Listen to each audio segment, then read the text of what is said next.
This is October 5th, 2020, and this is the regular meeting of the Architecture Advisory Committee of the City of Palm Springs. David, could we have roll call? Yes, alternate member Dan Thompson, I'm here. member Walsh, Here. member Paline, Here. member McCoy, Here. member Lockyer, Here. member Dozy, Here. Vice Chair Rotman, Here. and Chair Jakeway. Here. All members are present, Mr. Chair. Thank you. May we have a staff report on the posting of the agenda? Yes, the agenda was posted on the city's website and on the side of the west side of the council chambers on Thursday, October 1st, and the meeting has been posted in accordance with law and local policy. Thank you. Does the committee have any revisions to the agenda? I would like to propose that the unfinished business item number 3, we all know will be a fairly complex and long item. So I'd like to ask that we do item number 4 and number 5 first. So we'll do the new business ahead of the unfinished business.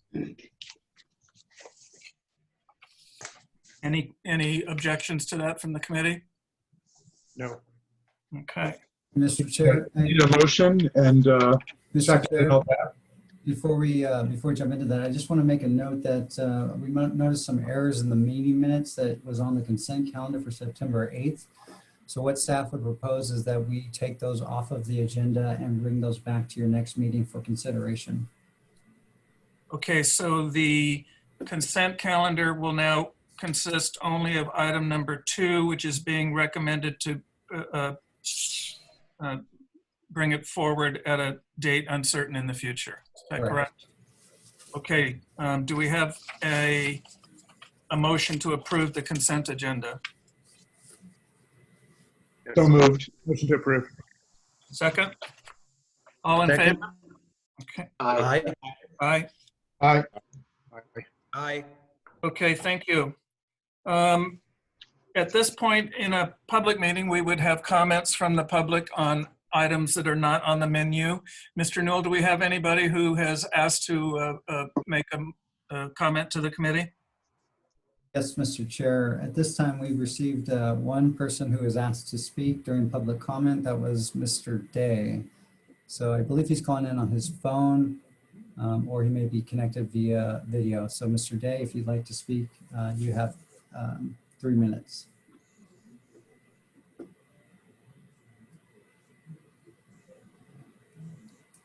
Mr. Day? Mr. Newell, I don't show him on the list of participants.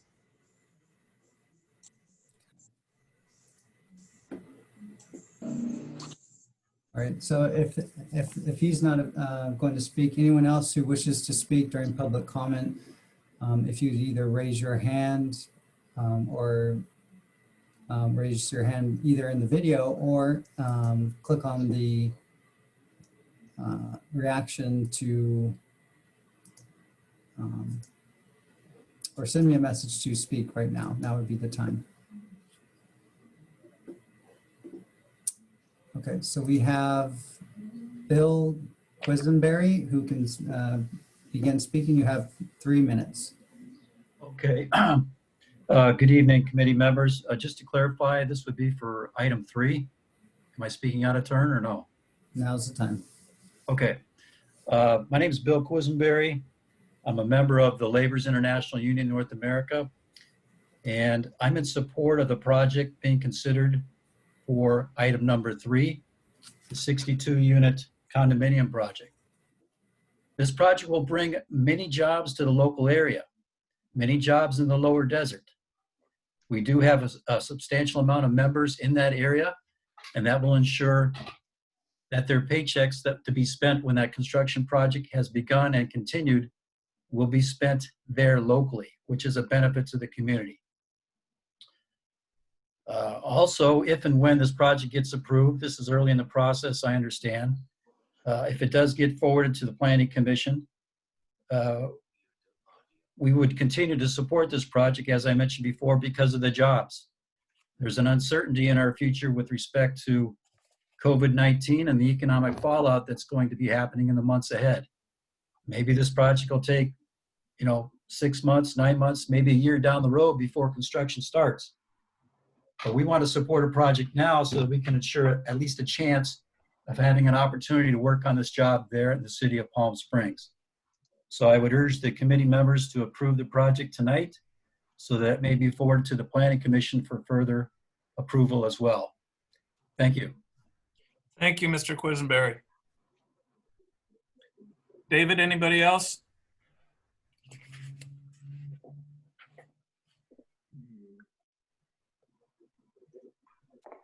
David, we lost your audio. Sorry, yeah, no, I don't see anyone else who has requested to speak at this time. We'll ask anyone on the video, if you wish to speak, please notify me now, or we'll move on to the next agenda item.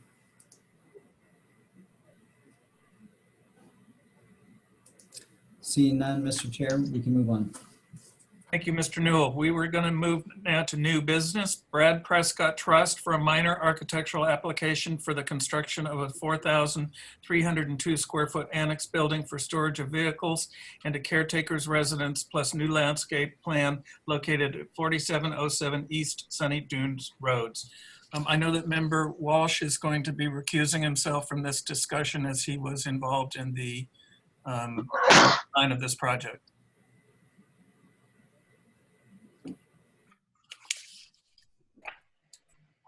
Chair, can you see the slides?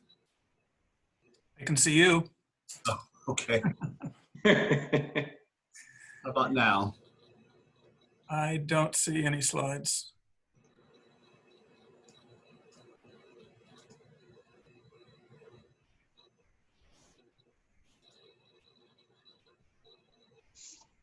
There we go. Yes, we got it. Great, okay. So Chair, this is a request by Brad Prescott for a minor architectural application to construct a 4,302 square foot annex building for vehicle storage and a caretaker's residence on Sunny Dunes Road.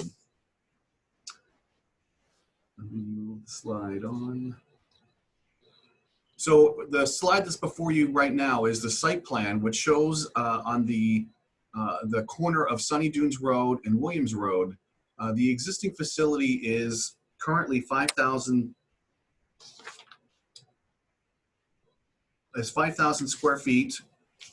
The new addition that's proposed that will go to the side right here to the east of the existing building will be 4,302 square feet. The slide that's before you now is the proposed floor plan showing the existing facility, which was built back in the 60s. It operated as a mortuary for many years, and the current owner bought it a few years ago and converted to his personal car collection, which is the intended use right now. So the annex you'll see is to the east of the property with the parking lot to the south, which includes 11 spaces, and then 2 more spaces off of Sunny Dunes where the circular drive is, for a total of 13 spaces. So they do meet the required off-street parking. Should the facility ever not be operated as the personal car collection, it reverts back to industrial use, it would meet the required off-street parking. So back to this slide, as I mentioned, this is the first floor, which shows an area that is to be used for car storage with lifts that will lift the vehicles so they could be stacked 2 on top of each other. On the other slide, there's a mezzanine that will be used as the caretaker's area apartment that is to the south, which is listed here as mezzanine. So the open to below is basically a second story that's open below with the mezzanine or the apartment. In looking at the building elevations, the height of the building will be 23 feet tall to the tallest point. In looking at the top image, the north elevation, the 2-story to the left with the window and the orange awnings, that is the new addition. So the existing building is the lower 1-story building with the bell tower, and then the new would be the building that's to the left. That's the 4,000 square feet. So In the bottom's elevation, the west elevation, this is looking from the street towards the caretaker's apartment, which is the windows that are to the right with the deck above it. And then in this cross section, you'll see that this also shows the mezzanine or the caretaker's apartment with the balcony that overlooks the parking area. And there will be parking underneath the caretaker's area apartment that can access into the storage area also.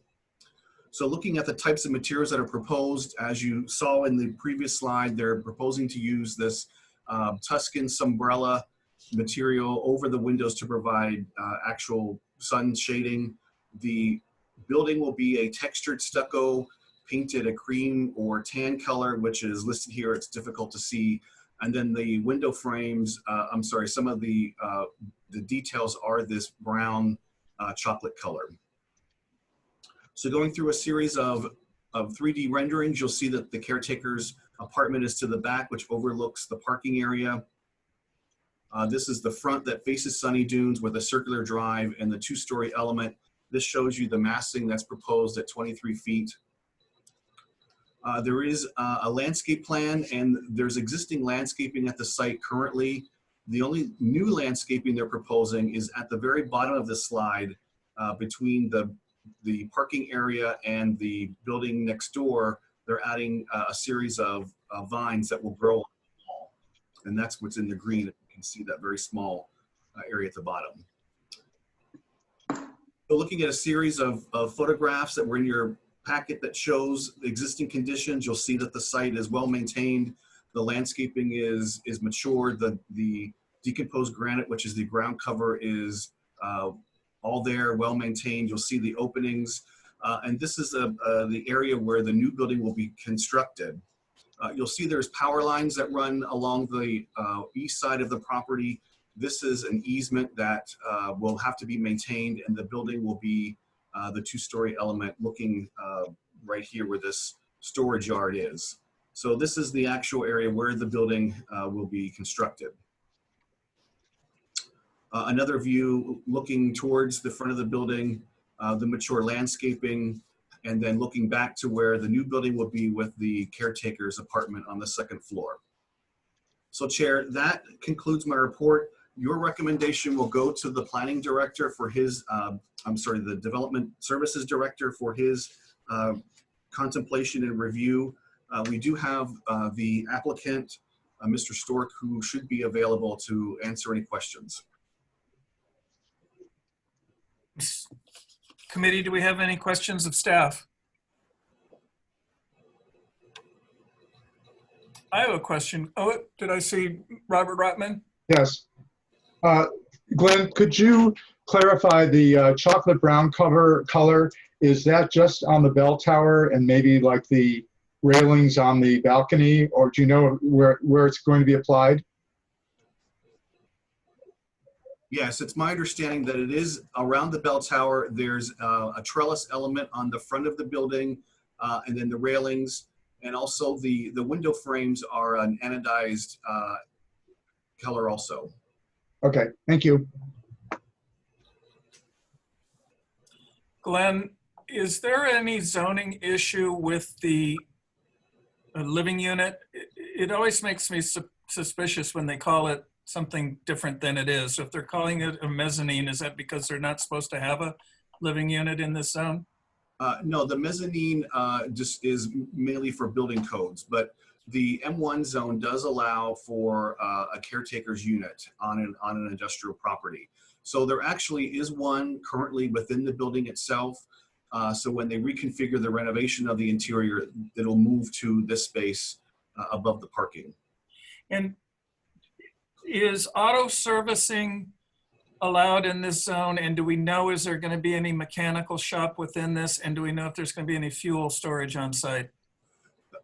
Auto repair and storage warehousing is a permitted use in the zone.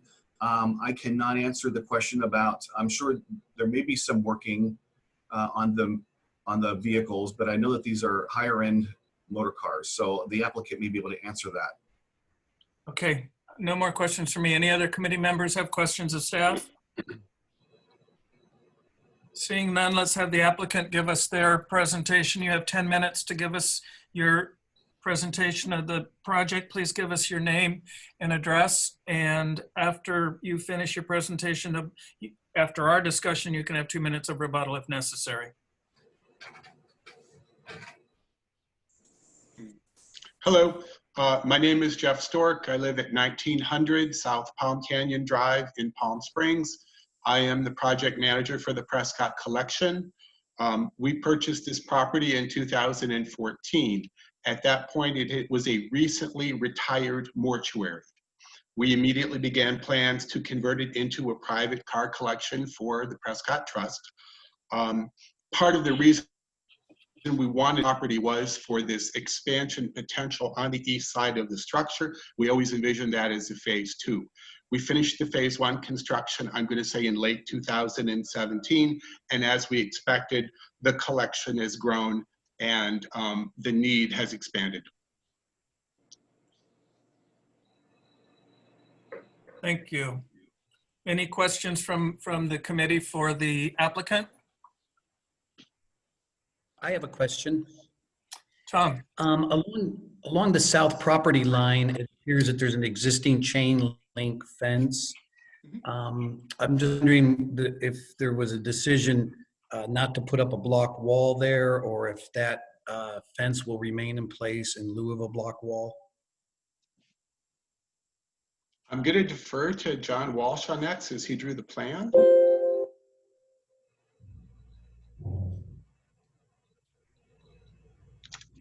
John, can you hear us? Yes. The existing fence is the metal mesh, and we were intending to keep it, and there really was no plan at this point to put a block wall there. Okay, thank you. While we have John, I have a question about the mechanical equipment. I don't see any either on the roof or in the building. What will be the situation for the mechanical equipment? Well, there is a wonderful parapet that extends above the original building, the first building that they purchased.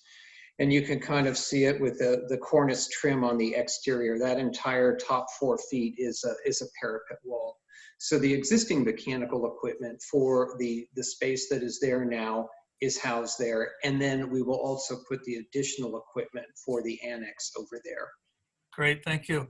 Any other questions from the committee for the applicant? Thank you very much. This is when we would normally have public comments, but obviously that's not in the mix at this particular point. So I'm going to conclude comment, and the committee can now discuss the submittal.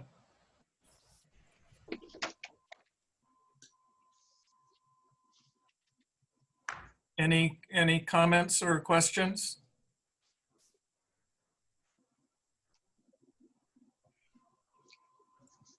Well, I'll just say that I think the existing building is the nicest looking building in the whole neighborhood. And with the landscaping they have, I think it's a good addition to the neighborhood. And I would be in favor of moving ahead with this project. One question or one comment. Mm-hmm. The lighting. I see a lighting plan. I don't see any location specified on the elevations. Existing lighting is up at the top of the building, above canopies. So as you light the top of the canopy, you're getting a dark spot down on the ground where the people actually are. So I'd like to see exactly where the new light fixtures are proposed. So on the east elevation, there's not much space between the building and the property line, and it looks like you've got them very high on the building. So I just would like to see exactly where they're placed and get a true lighting layout. Thank you. Yeah. Any other comments? Do we have a motion? I just have one comment, Mr. Chairman. you know, with the great job that they've done on the building and the new annex and everything, I just feel like the existing gate and the perimeter fencing is not in keeping with the quality that they're proposing for the rest of the building, and would encourage the project developer to maybe consider a newer gate to enter the parking area, and maybe discuss the building of a block wall on the property, south property line with his neighbor. Thank you, Mr. Dosey. Do we have a motion?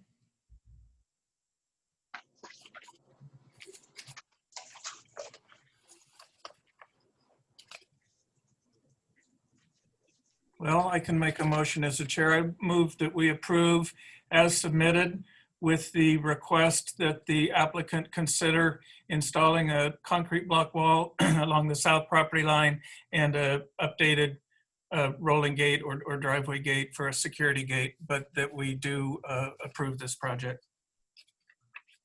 I'll second that motion. All in favor? Aye. Aye. Any opposed? Thank you very much. Okay, John can rejoin us.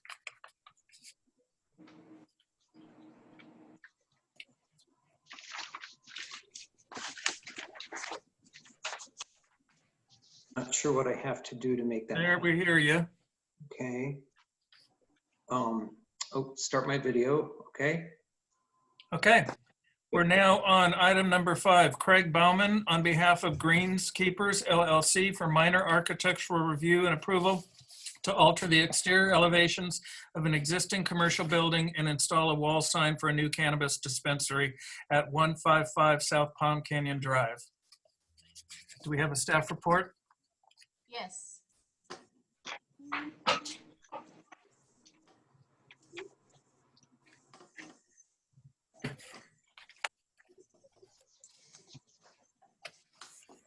As introduced, this is an application to to alter an existing commercial elevations for a new cannabis facility called the HIT Studio. I'm sorry, Noriko, could you speak up a little, please? Sure. Can you hear me better? Yes. Okay. The project site is located at the Mercado Plaza. It's the southern end unit as shown on the screen. And the image on the left side is the Palm Canyon Drive frontage of the Mercado Plaza. And the project site is Suite A1. Again, that's the southern end unit of the plaza. The applicant is proposing the following activities as a part of this application, and that is to repaint the exterior building walls, remove the existing stone veneer and replace the existing base trim with tiles, remove the existing window south elevation, and install a new wall sign on the primary elevation. And these are the proposed paint colors. The whisper gray will be applied to the building walls, and the silver bullet will be applied to the cornice, and the existing stone veneer will be painting in the miner's dust, and the base trim will be Cantera stone tiles in US. The applicant is also proposing the installation of an illuminated reverse channel letter sign, which is going to create a halo effect against the building wall. And this is the proposed sign design, which meets the plaza's sign program requirements. Based on the proposal, staff finds that the proposed cooler color palette makes the project site appear detached from the rest of the building. And the removal of the existing architectural details, such as the window on the south elevation and stone veneer on the columns and the base trim, simplifies the facade of the tenant space, which is a part of a Spanish Mediterranean style building. And the Mercado Plaza sign program does not specify the maximum allowable sign height for the project site. And the proposed 40-inch sign height is greater than the average sign height found on the Mercado Plaza Palm Canyon Drive elevation for different businesses. And for the reason that staff recommends the AAC to approve the proposed signage subject to the conditions. And for the exterior alterations, the staff also recommend recommend the AAC recommend approval to the city council subject to conditions. And these are the recommended conditions for this project. That the applicant choose a warmer color palette, which is more compatible with the colors that are applied to the exterior building. And then also reconsider removal of the existing stone veneer and base trim. And the portion of the proposed wall sign relative to the background field to be consistent with the submitted rendering, which is the sheet A 6.0. The 5 proposed design to reduce the sign area, sign size as needed to meet this requirement. And this concludes the staff presentation, and the staff and applicant are both available if you have any questions. Thank you. Thank you. Does the committee have any questions of staff? Yeah, I do. Norco, on the store that's next door to this proposed renovation, I can't read out what the name of the company or store is, but do you have an idea how tall that sign is? I believe the sign is about 24 inches. Really? Oh, Yes, it looks so much bigger. I'd just like to clarify one thing. So, Mr. Rotman, I'm sure you're referring to the sheet A 6.0. Am I correct? Yes. Okay, so there are two, well, I think you're looking at the bottom picture, 5 proposed design, which has rocket fins. Is that the signage you're referring to? Or talking about the sign that's shown on the 3, which is a front right view? It's on the store immediately to the right on the photograph, image 1.6. Yeah, under the red tile roof. Yeah, under the red tile roof. 1.6. Right to the north. Let me see. It looks like the second word is, I don't know, I can Oh, find yes. hex or something. So the signs that you see in image 1.6, this is an old image. So if you go to the exhibit, attachment 3, so you're gonna see this sheet A 6.0. Okay. If you go to number 3, front right view, that All right. shows the sign that currently exists on the property. Okay. I guess I was asking specifically, I guess, based on the earlier tenant next door, because that sign looks like it's about the same height, or, plus or minus. Yes, the staff was not able to locate permit for the signage. However, it's being removed, and the new tenant is occupying this tenant space now. Okay. All right. Thanks. Any other questions of staff? I have a question. Yes, Mr. Hook. Is the proposed tile or stone match the existing stone that's on the building? Based on the staff's observation, it looked very similar, although the stone sample that staff obtained from the manufacturer's website looks a little bit more gray, but it's really hard to tell, and applicant can confirm the consistency in color. Thank you. I have a question for Noriko. Sean. It seems like this suite is part of a more overall design package for the entire half block of shopping center here. And what I see is, as we march up and down and look at the context, it looks like there's quite a bit of this brick and then almost a half-height high Cantera stone wall with projections and Cantera stone molding and trim. And quite a bit of this exterior stacked stone motif on a few of these other buildings. So I guess what I'm worried about, and I'll get to my question in a minute, but I'm worried about this specific project is maybe not taking into a whole or consideration the previous approval for what this building was approved to look like and how it fit in with its family members on this entire block here. And so was there some approval that now we're going, I feel like we're dismantling and maybe lessening the quality of what's there. So I'm up for some change if that's required, but I'm not sure that the new proposal has the same amount of Cantera I see on some of the other similar buildings, or the same amount of trim or detail on its buildings adjacent to it and part of this shopping center. So I guess my question to Rico is, should we go back and look at what was proposed and approved for the general center? Or I'm sure you've done that in some way, so maybe just fill us in there unless I missed it.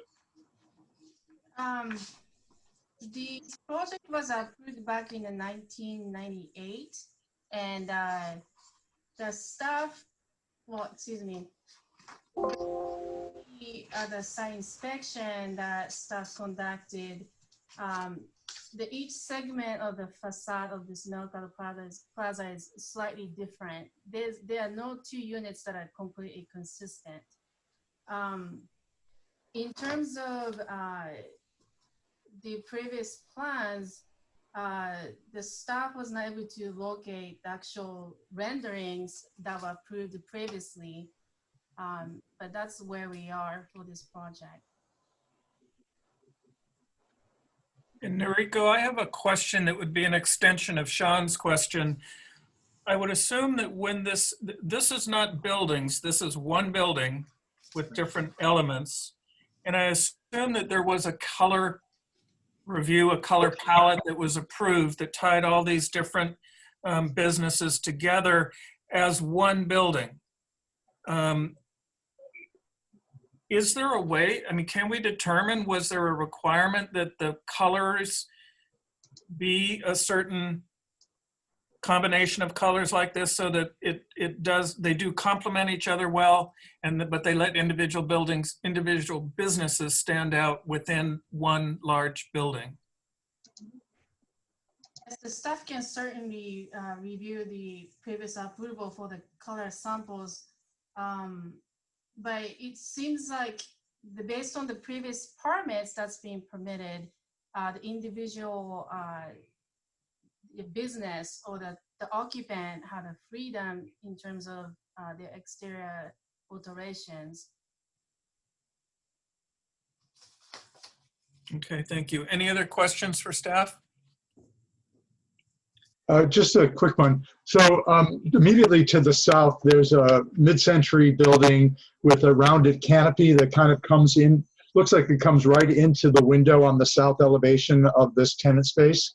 Does that actually touch, or what? Do you know what no? It's just right there. Right, it does not touch, although it's very close to the building. So it goes to the property line, and then the building is on the tenant space is on the property line. Yes, if you look at the image 1.2 in the staff report, yeah, close-up view of the project site, it does not touch, but it's very close. That's what staff observed to me. The site. Okay. Thank you. Yeah, Robert, I was out there today. There's just inches between the edge of that curved canopy and the arched window. Okay. Is the applicant present? Yes. Okay, applicant, please give us your name. You'll have 10 minutes to present your project and 2 minutes of rebuttal if necessary. Hi there, my name's Craig Bowman, and I'm one of the owners of Green Keepers LLC, DBA for Hit Studio. You guys hear me? Yep, go ahead. So number one, yeah, that canopy on the pet store on the south of the building, it does come within inches of touching our space. There's also a number of different size, shape, and size signs along the face of that Marcato building. There's a variety of different types of signs, and they come in a variety of sizes. I was told our sign could be a certain square footage based on the square footage of the frontage of our building. So we scaled it off of there, and the dims came from our sign manufacturer, figuring they would have more of the know-how and the ins and outs of what type of signage is permitted. Because this building, like you guys are saying, there's nothing on record. It's managed by the Grit Development Group. I've been Michael Braun and Mary down at the city. I'm using Allen Sanborn, their architecture firm, and there's nothing on this building. So what we're trying to do, because it is on the south end of the space, we're trying to kind of update the building. We're trying to give it a slightly different, cooler, more modern, frontage based on the interior designs that we'll be doing for the entryway and for the dispensary. I know the landlord, they're excited about the new colorways, and they're excited for the new look and feel. We communicated early on, if our structure was actually located in the middle of the building, it would probably be hard to pull off. But since we are on the far end, it's allowing us to kind of have our standalone look and feel. And that's why we feel we can get away with the lighter colors. And actually the store right next, or the space right next door, is the Berkshire office. And then right next door is the cigar shop. Those two colors, they're not very different than the color I'm proposing. And what I'm proposing, it does show a little different because renderings are sometimes hard to pull off colorways to exact paint chips. But it is a, more of a light tan, off-white color. So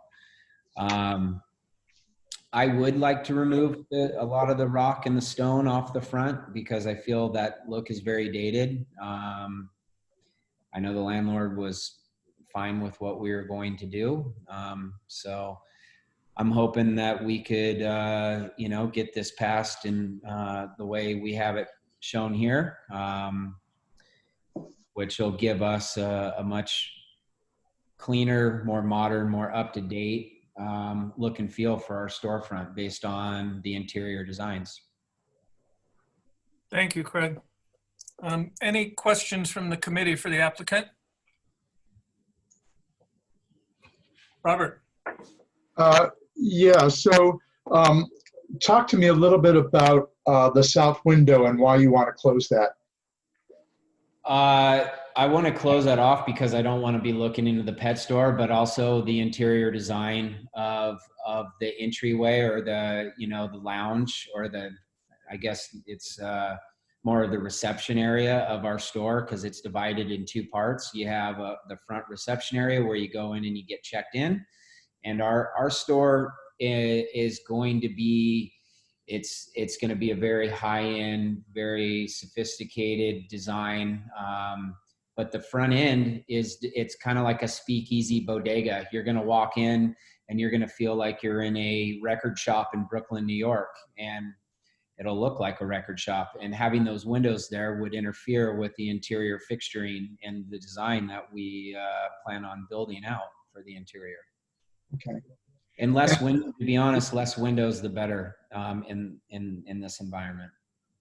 And the Cantera stone you're proposing, the image that I have in my packet makes it look like it's a smooth finish. Is it actually a smooth finish, or is it porous? It is, and you know what? There's a variety of that stone. The stone, and what I was told by the Grit Development, this stuff was imported from like Cancun or Mexico somewhere way back in the day. Which makes it a bit challenging, because obviously I couldn't buy anything that's going to be exactly what is existing. But Alan Sanborn, our architect, is pretty confident that the stuff that we'd be able to source would work very well with all the existing stone there at the building. So. And what size stone are you proposing?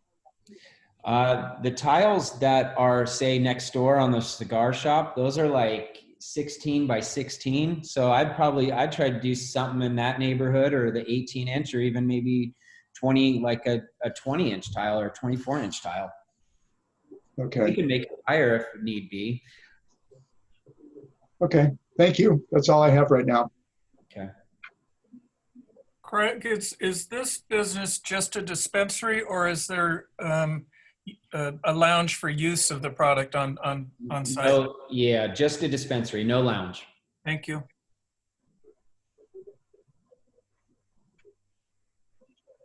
Any other questions of the applicant?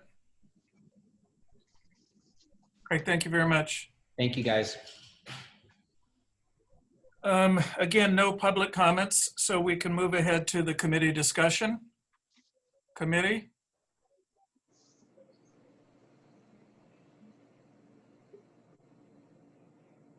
Well, I would like to say, I think that filling in that window is a really good thing for the building, because it makes no sense with this kind of cool curved overhang from the mid-century building next door, cutting into the top of the arch of that window. So I'm totally in favor of filling in that window and cleaning up that side wall. I think that it might be a disadvantage of just the coloring renderings, because on your sheet 6.0, the building looks so white, but then when you look above it at the color chips, it definitely is much creamier. So I would just want to recommend to the staff, when this gets final approval, that the building not be white, that we make sure it's some sort of a creamy beige at least. And finally, I don't know that it's right to try to make this feel separate from the rest of the building. I can see wanting to freshen it up. And you're right that Cantera stone, there's probably 4 different colors on this building and different sizes and different treatments. So I think what you're doing with the stone, I could get along with. And then as far as the sign goes, it just looks too big. And especially when it's sitting on with nothing else interrupting it, I think it could be somewhat smaller just to make the proportions seem a little nicer in that space. Any other comments from the committee? I can add to that, Tom. Yeah. So agreeing with you, Tom, that I think dismantling the building facade here may make some improvements, dismantling the stone, but the stone that's there, the stacked prosthetic stone, is my guess is what's there. Not putting back the same level of detail as these adjacent buildings, I think might be a mistake. And so what I'd prefer to see is the applicant, I think, said bringing that Cantera stone square fascia up further up the wall, to me, is one step. I think that same detail that we see with that sort of rounded molding trim and Cantera stone underneath the header of that particular window makes sense to me also. And then wrapping that material around the side of the facade also makes sense to me. And it seems that they're just deleting the entire arch and then bringing that sort of shoulder molding, which is kind of at the top of the storefront header level, around to the side. That all makes sense. So what I'd prefer to see here is some enhancement of the application of the replacement Cantera stone and moldings that mimics or matches what I do see throughout the rest of the building. And then the colors, I think, as I look at them online, at least the Whisper Gray, which I believe is the field color, and then the accents go darker from there. But the Whisper Gray, I think, is okay. It's tough to see from these images. I would think it may want to be a shade darker, but that's somewhat in line with complementary of what's in the adjacent buildings, but it's not the stark white like the sign company's rendering that we're looking at here, I believe. It's great. Thank you, Sean. Oh, sorry.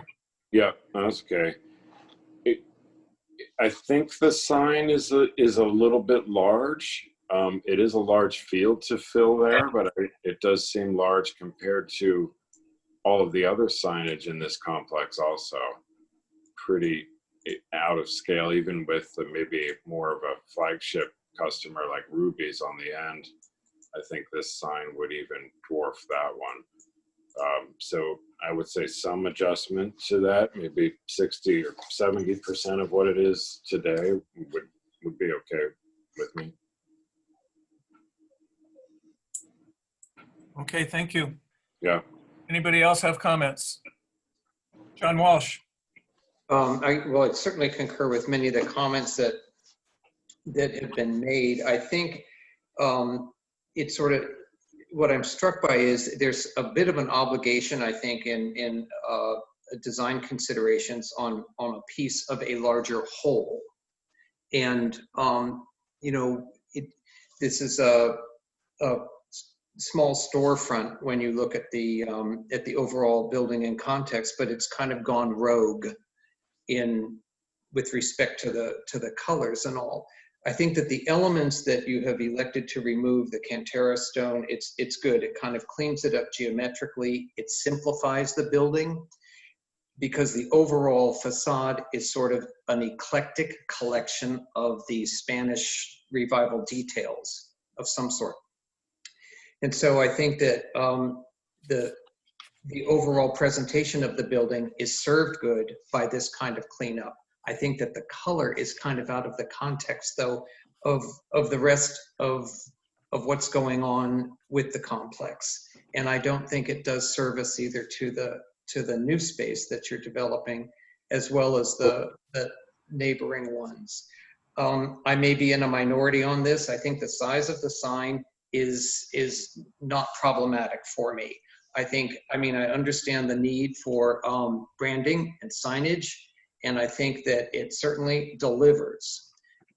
It's a street with pedestrian traffic. This isn't a freeway sign. And so, you know, that does far more than deviating from the colors of the existing complex can do. So my suggestion, to wrap it, would be stick with the color palette that is with the existing building, and the rest of the simplification of the facade and the losing of some of those details is good.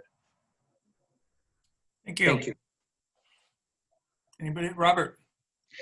Yeah, so regarding the sign, so we have two images in our packet. One is on A6.0 that shows the HIT sign, and the other one is an independent piece from the sign company. And if you look at the two of them, they look like they're at different scales and sizes. And I would say, and I don't know what the actual dimension should be, but the image on 6.0 looks better. It looks like better proportion. Looks like a better proportion to me than the one on the signage sheet. Right. Yeah. And then I would agree with Member Walsh about staying within the color palette of the building, the existing color palette of the building, or perhaps going slightly lighter than one of the existing colors, the beige color, just to keep it in the same family. I think the Whisper Gray, I'm a little nervous about it. I don't have a real sample of it in front of me, but I'm a little nervous about it. So I'd rather see staying in the family of the existing building in terms of color. And then to me, the proposed revisions are maybe just a step too much. I think if I understood Member Lockyer's comments to sort of enhance it a little bit more, I think that actually would benefit this and keep it more in keeping with the rest of what's going on in the building. Thank you, Robert. Yeah, so I'd concur as well. I think I like Sean's comment about taking the stone farther up the wall, up to that shoulder piece. I think that makes it more consistent with the rest of the complex it's in. And then the other, I agree with the color choice. I think just a little bit warmer would be more in keeping with the environment as well. And then the other one I was curious about is the painting of the cornice. You know, that is I believe that's precast concrete cornice. And I just don't know. I mean, I think painting it makes it different than the ones that are elsewhere in the complex as well. So I think I'd keep that as is. Those are my comments. And I agree with the sign size. The proposed one on 6.0 is to me the better, it has a better feel in terms of scale. And one thing I'd like to add is you can see looking at these pictures that there's 2 wall-mounted lights that were shining on what was probably a painted or an unlit sign, that those lights would need to be removed as part of an approval of the lit sign.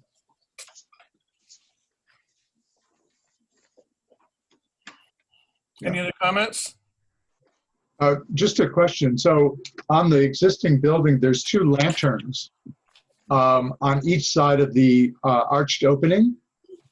And I'm just curious, is there a proposal to get rid of those completely, or what's the thought on that? That's a question to the applicant. Craig, do you have a comment on those existing decorative wall-mounted lights? He's muted. Unmute. We need to unmute him. I think he needs to do it. Yes. All right. There you go. Hello. Yes, I was hoping to remove them, but I guess if I'm going to move the stone further up the wall, I could keep them or find some other type of wall sconce that I could put there. Okay. Thank you.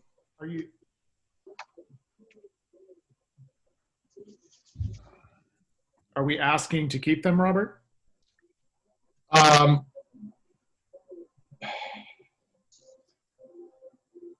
It's a tough one because Yeah. they go the entire length of the building. So, Right. We do have, if we're adding a lit sign and we've got a street light right in front of it, we want to keep them as a decorative element. That really is a question. There's no. Yeah. As a source of light, they don't do anything. And I think that they're one of the things that really keeps it back in the old style. I think not every space along there has those lanterns, especially since this is the end one in the run of spaces. I think if those were removed and not replaced, to my mind, would be okay. Yeah, I don't have a problem with them going.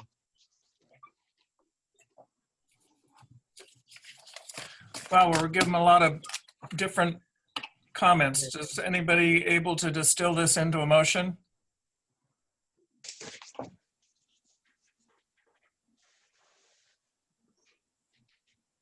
Well, I'll try. So I think the motion is to approve with the following conditions. 1, the size of the sign is more in keeping with the proportions as represented on sheet image 5 on sheet A6.0. I think the building color, proposed color, needs to be a warmer color or some lighter variation of one of the building colors. I think it's okay that they remove the window on the south elevation, as well as the lanterns on the Palm Canyon elevation. And I think the use of the Cantera stone, perhaps it's a different color, depending on the actual final paint color for the building, is extended up, so it's not quite so drastic a simplification of the entry. And the last thing would be to maintain the cornice, the existing color, existing finish. Can I just ask a question for clarification? Are you including in there that the archway, cantera, the shoulder band, and this maybe what we call the belly band or something around the lower portion, that remain that cantera detail or something very similar? Yeah, I'd like to see something similar or the same, just because I think it'll help maintain the context of this particular tenant space with the rest of the building. I'd like to second that motion. Okay, we have a motion and a second. All in favor? Aye. Aye. Any opposed? Thank you. Thank you, Craig. Thank you, committee. Thank you. Now, our next item is the downtown condo project. Do we need to take a break now? We can take a break during that discussion if need be. What's the committee's favor? Yeah, I wouldn't mind taking one now. Okay. Let's take 5 minutes. Okay. See you in 5. It's 6:28 right now. Yep. Let's proceed with the next agenda item, which is number 3 under unfinished business. DTPS LLC for a major architectural application to construct a 6-story, 82,577 square foot multifamily residential condominium building with 62 units located on Block B1 of the downtown Palm Springs specific plan at the northeast corner of Bellardo Road and Museum Way. We have a staff report, please. Mr. Chair, a couple of things before we jump into the report. Member Dozie, I believe, will be recusing himself for this item, so we'll ask alternate member Thompson to step in for this item. And then we had one member of the public who called earlier today to speak during public comment, and it looks like he has joined the meeting since public comment has closed. So I would ask the chair if you are willing to allow public comments at this time for this item. If that would be acceptable to the committee? Yes, certainly. Let's go ahead and have that public comment. Okay.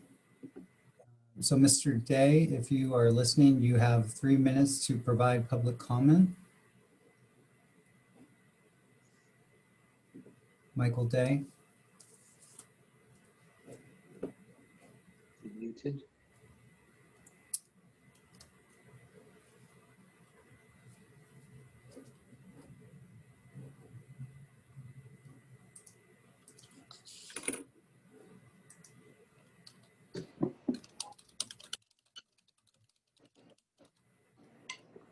Okay, Michael, I see you on the video. Would you like to provide comment? Is that, oh, Michael Day, sorry.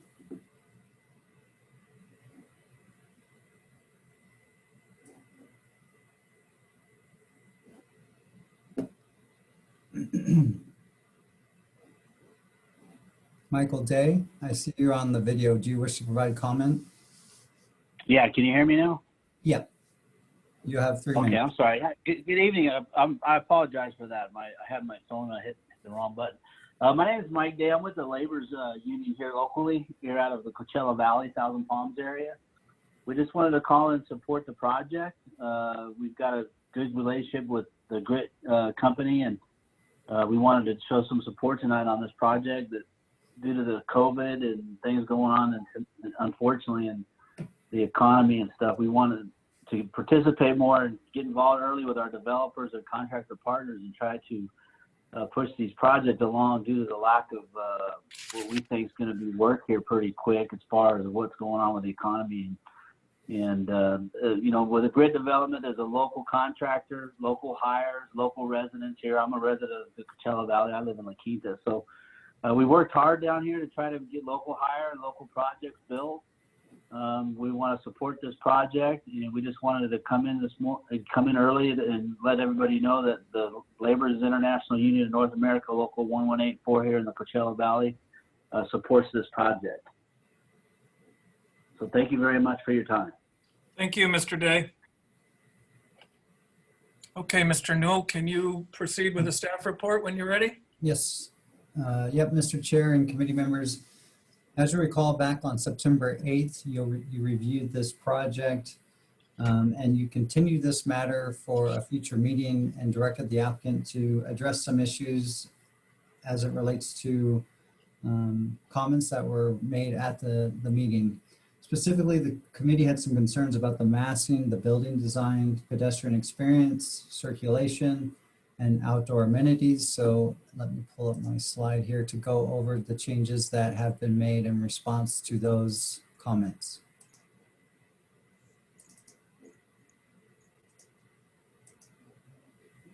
Okay. Do you see I can see it, David. the full screen, or is it the black screen background? I'm getting two things. One is your title sheet and then a very small scale site plan. Next slide. Okay, let me try and adjust that. Okay, that's full screen.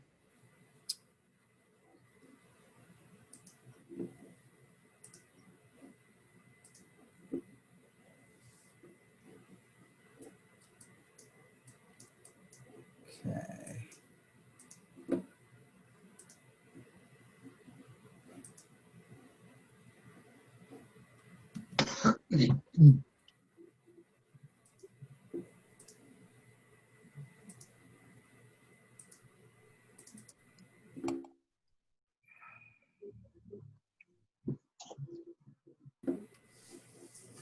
Okay, so as you recall, the project is located east of Bellardo Road between Museum Way and Andreas Road.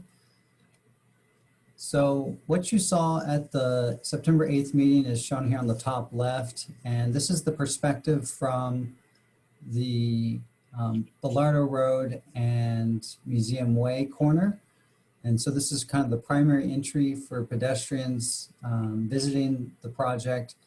And what you see on the bottom right is the revised perspective of the project. So you can see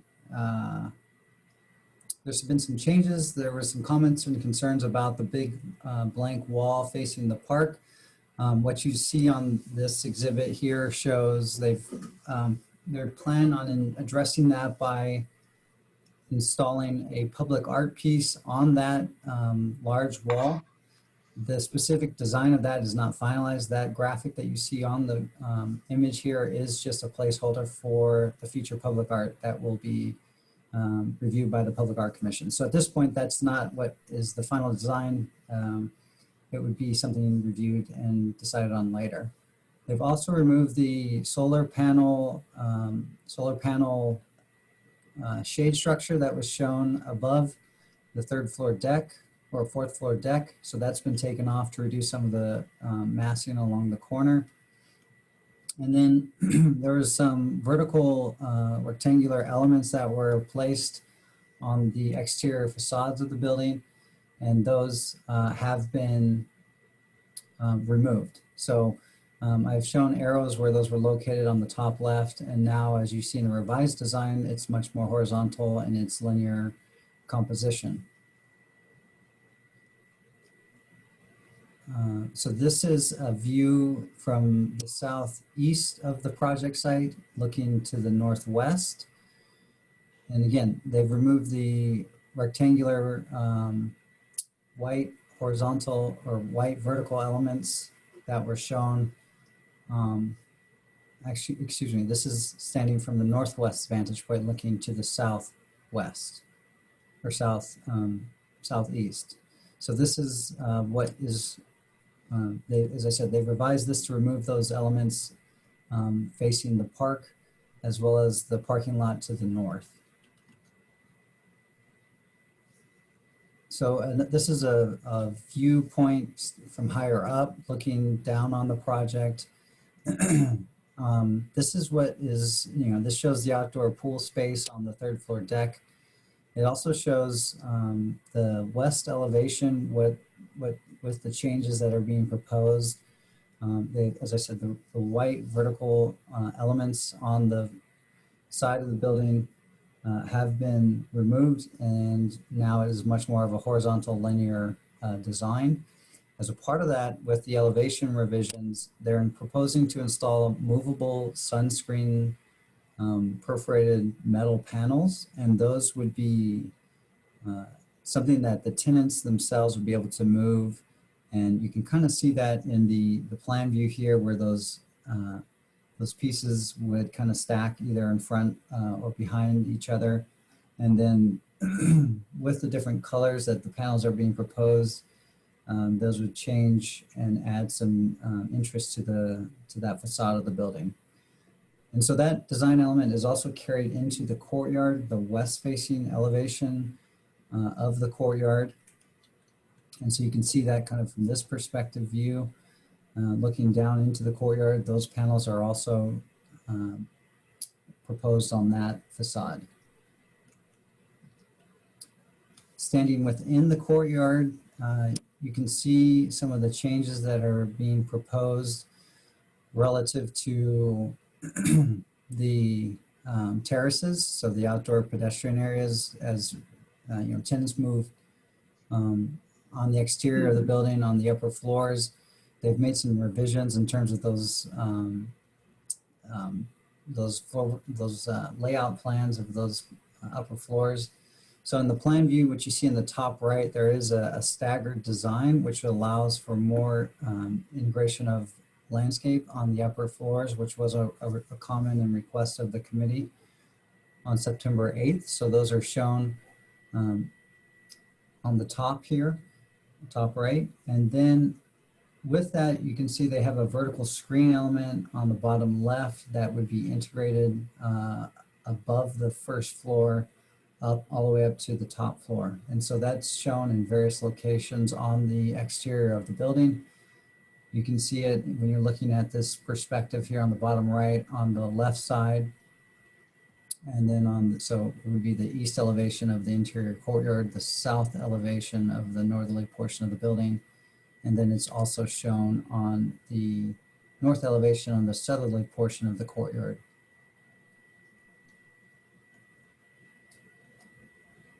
So when you're looking at it in plan view, this is one of the upper floor plans. This was the original design. It was it just showed basically an outdoor corridor walkway. That changes with the new proposed design. As you can see, it is a staggered design that would allow for additional landscape on those upper terraces. Moving back onto the exterior of the building on the south facade, again, removing these white vertical elements on the building, creating more horizontal lines with the proposed building. On that south elevation, there were some comments about glazing, adding additional glazing spaces on this streetscape. So you can see in the revised plan they're showing the planter as well as the glazing. As we move around to the northeast corner of the building, you can see some of these changes again carried around the building, where they've removed that vertical rectangular element from the facade and created more horizontal lines with the balconies. And on the east elevation, you can see that they are still carrying forward the steel cable trellis for vines to climb on the exterior. So in comparing the two-dimensional elevations, this is the south view of the building, showing the changes that basically depicting the differences between what was shown on September 8th and what is being proposed with this revised plan. And here is the east elevation, again, showing those proposed changes. You did have in your packet a letter from the chair of the Public Art Commission supporting the project and supporting the installation of public art along this facade on the ground floor, as well as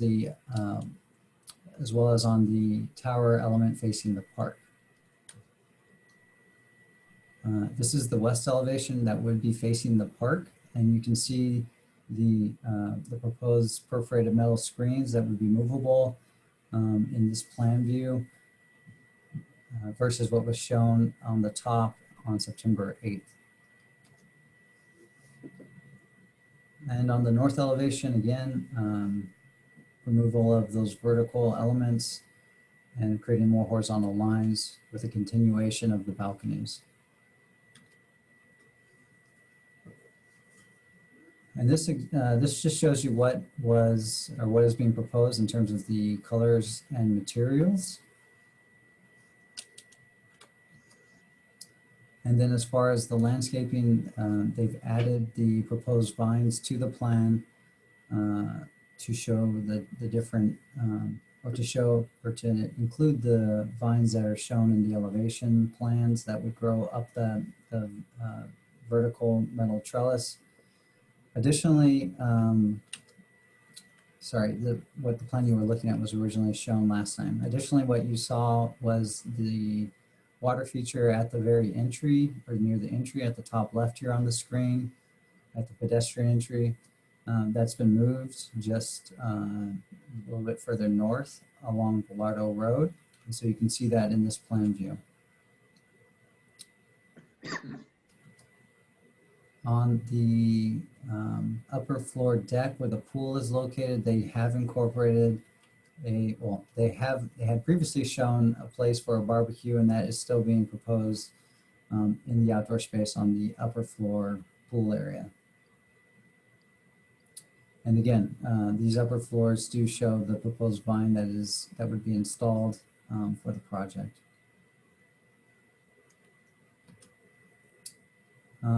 Just to show you what the ground floor consists of now, this is the revised ground floor plan. One of the comments that the committee had back on September 8th was the inclusion of the second elevator on the north side of the project.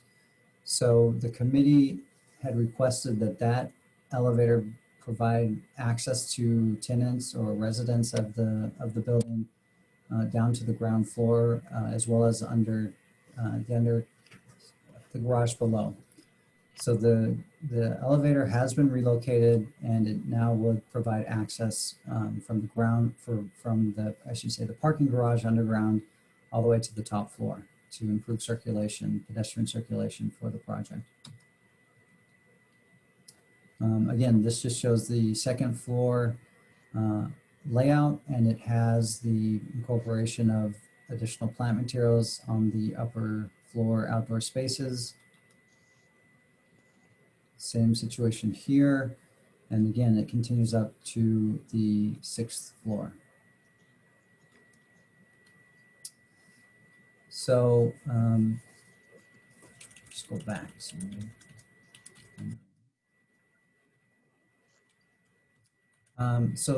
What I would also just note, Mr. Chair and committee, is that we did receive 6 additional letters of correspondence for this project. Those were sent to you electronically today. 5 of those came in on Sunday, and then we had an additional one come in today. So those were sent to you for review. And as you heard tonight, there were 2 additional public comments on the project. So that concludes my presentation. I can answer questions that you might have. The applicant will also have a presentation, including a 3-dimensional video to show. Mr. Chair. Thank you, Mr. Newell.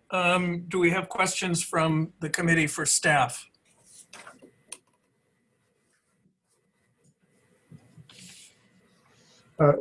Yeah, just Robert. David, would you go back to the one of the original floor plans? I just didn't quite catch how they moved the elevators. Right. So can you see the pointer moving? No. No. There, got it. Yeah. Okay. So let me try and fix because I didn't realize my slideshow was not showing the correct screen.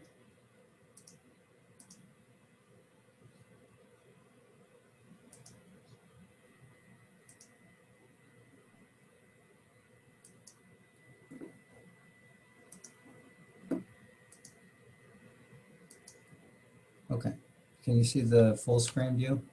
Yes. Okay. Sorry about that. Okay, so the original plan showed the elevator here in this location, and the revised floor plan, excuse me, here's the original plan showing the elevator on the north side of the project, and the revised plan it shows it in this location. It's just slightly south. But that elevator does not go down into the garage. It does now, yes. Oh, because their garage plan did not show that. It shows it kind of dotted in, and it's coming down in the middle of a couple of parking spaces. That's the existing plan.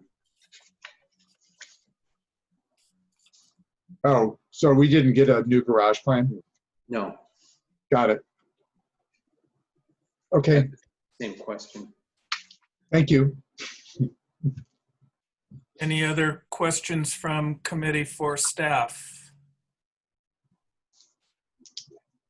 I see none. So if the applicant is present, please give your name. You have 10 minutes to describe and make a presentation. Hi, my name is Michael Braun, Grid Development, Palm Springs. David, thank you very much for a very good presentation. Good evening, Chair and Commissioners. My team and I wanted to thank you for your constructive input during the first design review meeting 4 weeks ago. We went back to the drawing board, as you have seen. I believe we addressed each of your comments on their own and as a whole. I believe our team has lived up to the challenge. We present the new design to interested buyers and community leaders and received very positive feedback. We trust you will share our excitement and will agree that the redesigned building represents now what our visitors and local residents expect when touring the streets of downtown. It is Palm Springs like no other place. I now turn it over to the architects, Mark and Dion, and I'm here to answer any other questions that you might have. Thank you again. Thank you, Mr. Braun.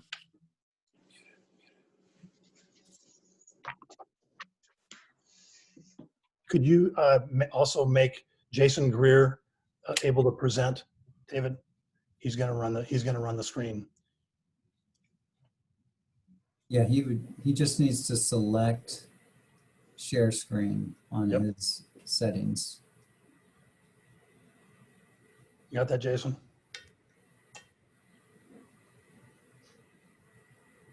Sorry for this little delay. We did a dry run earlier. Here we go. Okay.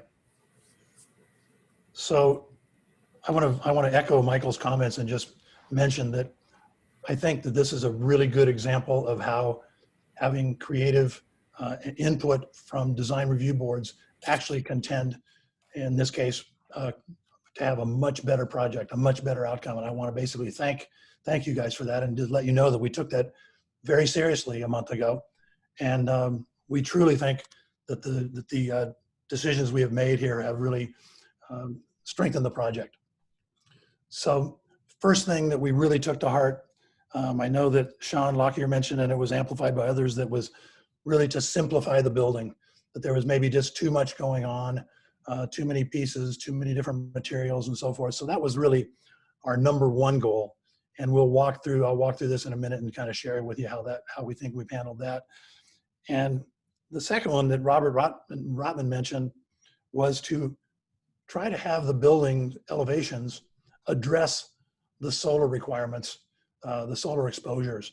And so you'll see when you look at this now that was a very, very big part of our design. And the third major one was really the enhancement of the single loaded corridor situation, because we still feel that the single loaded corridor is the best approach for getting to these units. But as we developed it, and we'll show you in more detail, we think we've got a much more interesting circulation pattern, much more opportunity for providing privacy coming and going from your unit, and so forth. So those were really the three major items that we addressed. And just to be clear, to get just a little detail out of the way, Robert, and that is that the new elevator location for the north elevator is intended to go down into the garage. So that we had to move it about from where we had to move it about 20 feet south. So it does come down. It's going to take up a couple of parking spaces where it lands now, but it will be fully available. We'll have two elevators serviced from the garage and going up in the entire building. And when we get to the detail plan, I'll show you how it still resolves itself really nicely for providing move-in elevator from the north. So Jason, if you could just go to the plan.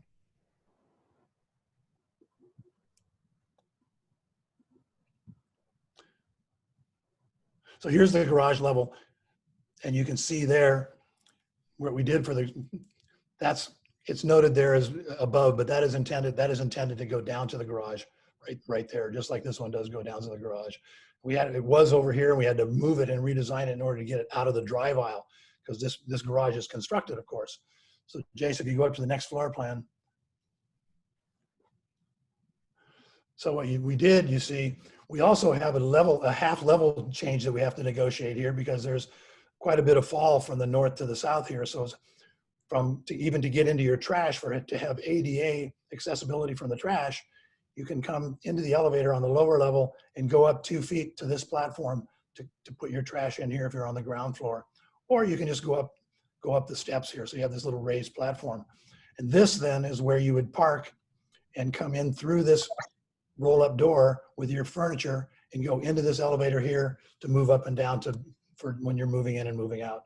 So it still manages to do what we wanted it to do in terms of being a move-in elevator. It's not a freight elevator, it's a regular elevator. You've all seen them, where you have the pads that get hung up around on the interior of the elevator when you're moving things in and out, so it doesn't get damaged.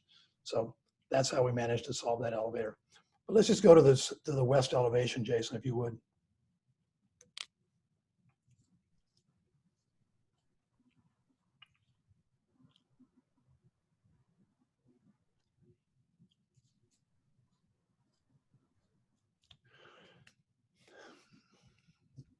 Oops, sorry, kind of overshot it there, Jace.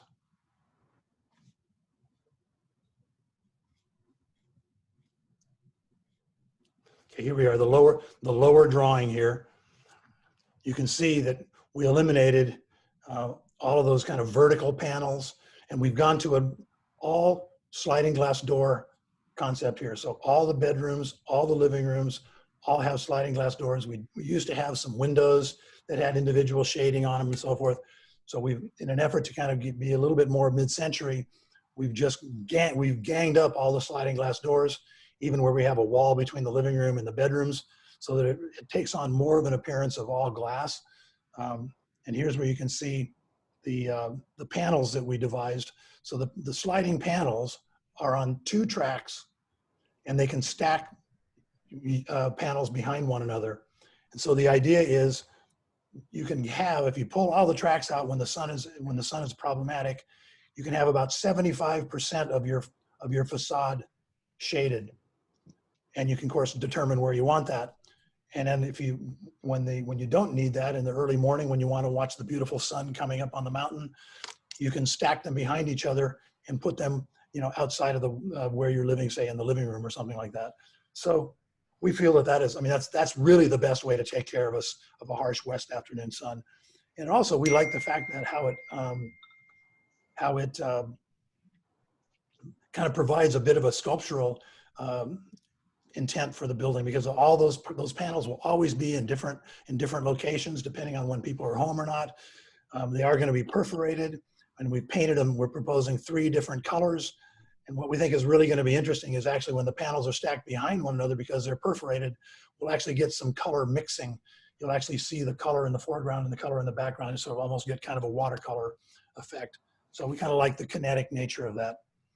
The other thing planner already kind of talked about is on the main elevator tower, Grid has already entered into an agreement with the city to provide that entire wall there. It's not just in one spot, it's that entire wall is available for an artist to do a 3-dimensional composition of some sort, and that will be paid for by the developer, but of course will be selected and gone through a whole process with the art group in town. So that's one of the art pieces.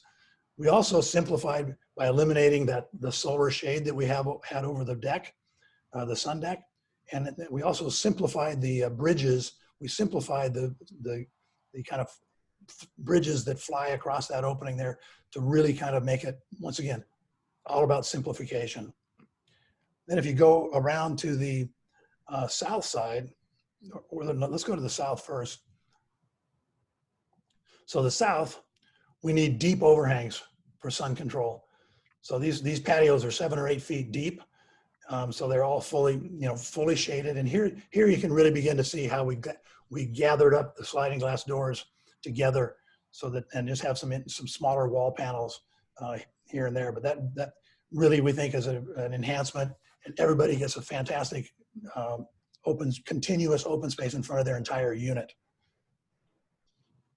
And that same thing repeats on the north end. Of course, we don't really need the sun control particularly, but we have the same kind of arrangement there because we want to have the big, deep, usable decks. So you can see that has a somewhat similar appearance. I explained last time how the units, and if you want me to repeat it, I can, but to refresh your recollection, the ground floor units are turned inward. So that walking along the sidewalk, you're generally not going to be looking down into someone's unit. We have along the west exposure, there are high windows on that lower level that let light into the bathrooms and the kitchens. And then there is another level, the kind of the second story there is primarily glazing with, those don't have patios, but they have Juliet balconies in front of several of the sliding glass doors. Then the other major change is how we treated the circulation, the single loaded circulation, both on the inside the courtyard and on the east exposure. So we can start with the courtyard. And we developed this with Tom. We had some good brainstorming sessions. Maybe go to the enlarged one, Jace. So we're going to show this to you in 3D in just a couple moments here. But what we've done is we've serrated the edge of the deck so that it matches the serration of the patios that are down on the kind of sawtooth that are on the ground level in the courtyard. And you can see we've introduced some kind of breeze block for those patios. It's actually, we're proposing to use a 6-inch high concrete block by 16, and then we would insert a 12-inch every once in a while, so you get a little 4-inch gap through there. It's an idea that you can see. Obviously, there was every variety of ways of doing that back in the mid-century to kind of use the concrete block to get a little bit, make it a little bit more decorative. But so the colored panels that are painted on the walls are mimicking the same idea of the movable panels that we have on the west side. Of course, this is facing east, and we managed to put these planters with the tall stainless steel cables. We've located those in front of people's entries. That's where the entry doors are. And then what it does is makes it a lot more private when you're looking up there, as well as introduction of landscape, which we think will really, green that up and make it much more enjoyable. Let's go to the 3-dimensional view of that now, Jason.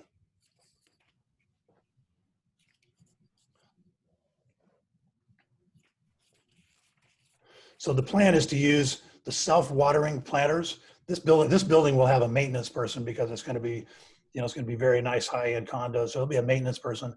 Those are the self-watering containers. I believe Tom, he can speak to that, but I believe they're using some of them over at the Rowan Hotel right now, in kind of a looking like a rusted finish. So you don't need to run plumbing to them or drains. So this is a good view that kind of shows how we simplified the sky bridges. And I wanted to point out, I think somebody had a question before, the sun deck actually has a stair that takes it right down to the pool area.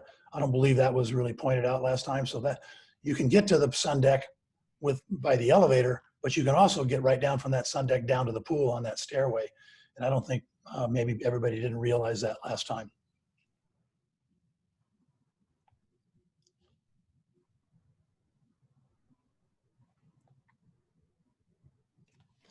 Can you go inside the courtyard?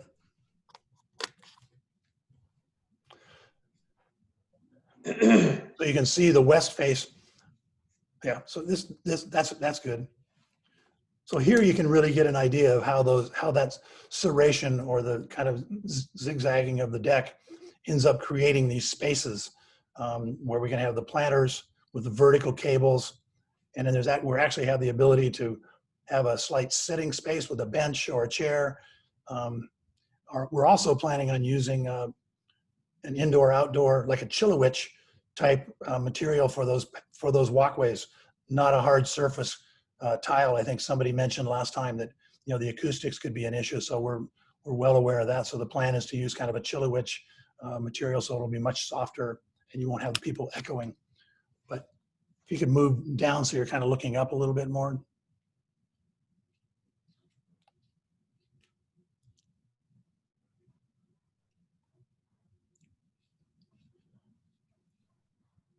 Yeah, so that gives you a little bit better idea of what that courtyard is gonna feel like. We have a couple of big olive trees in there, and moving that elevator, you can see that's the elevator straight ahead. Moving that elevator in, that also kind of tends to help activate. We've moved a long ways away from just the straight corridors, and once again, we think this was a big improvement, and it was a very good suggestion. Go to the east elevation. Well, it's leaving it here for a second. You can see, so the block of units on the right here, which are facing west, we have the same approach in terms of the sliding panels. So that basically comes through into the interior courtyard. This kind of gives you an idea. Now you can see these panels up a little bit more up close. They're corrugated, perforated, and they're on 2 different levels, 2 different layers. So they can be stacked one behind another. So we have 3 widths, a small, medium, and a large, and the small and the medium stacked behind the large. And so you can get them, I think you can see in these, the lowest level there would be all the panels stacked behind each other. And you can see the various, we just kind of showed it randomly as it moves up. Let's go out to the east elevation, which is one of the other big concerns.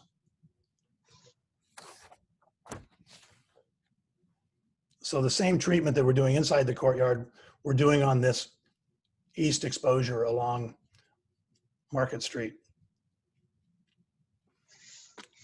So there's another art piece, by the way. There's this blank wall that's on the left as you're walking down Market Street. That is a second location where there's going to be an artist commissioned to do a piece on that wall down there, which we think will be a nice activation of that kind of walk street. We had this before on the previous one. We had a lot of faceted decks, and that was kind of, I think, adding to the kind of a little bit too busy. So now you can see we're just a much more straight ahead, modern approach, but we still have a few beams that were installed that we'll need to have in order to get the double cantilevers around the corners, which we think adds a nice kind of mid-century flair to it, as well as the ganging of the sliding glass doors. We added a planter that wasn't there along along Museum Way.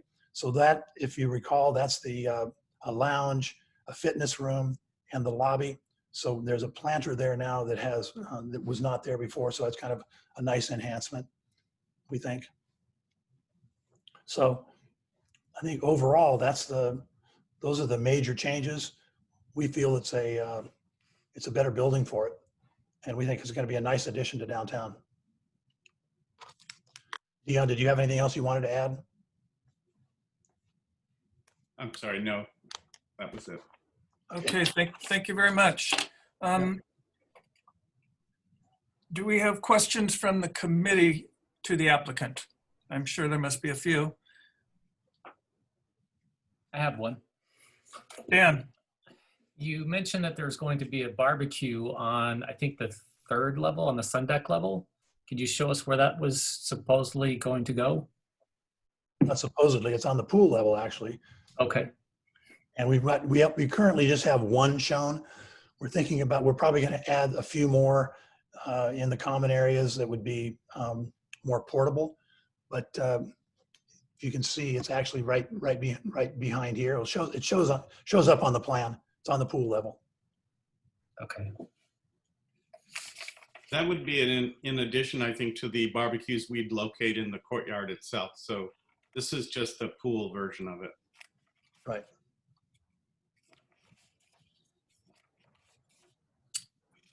I have a question on the site plan and on the garage level plan. There's two areas that are labeled areaway. And I assume that that's providing venting for the garage. Is there going to be any noise through those? Are there mechanical fans either pulling or pushing air? And also, will there be fumes? Would exhaust fumes from the garage be coming out through those vents? No different than they are today. Those are installed. Those are there in the sidewalk. So that's pretty much. Will pretty there much be no, I'm not standing there, so I can't see them. Will there be noise? Are you hearing fans? No, I don't believe you'll be hearing fans. It's just a way to get to, I think it's makeup air to get air down into the garage. Right, okay. Which they're not, it's not blowing out exhaust fumes. And like I said, those are installed there. They are there now working. And the fan rooms, I believe, are located distant from the two areaways shown. So there's no real noise to speak of. Right.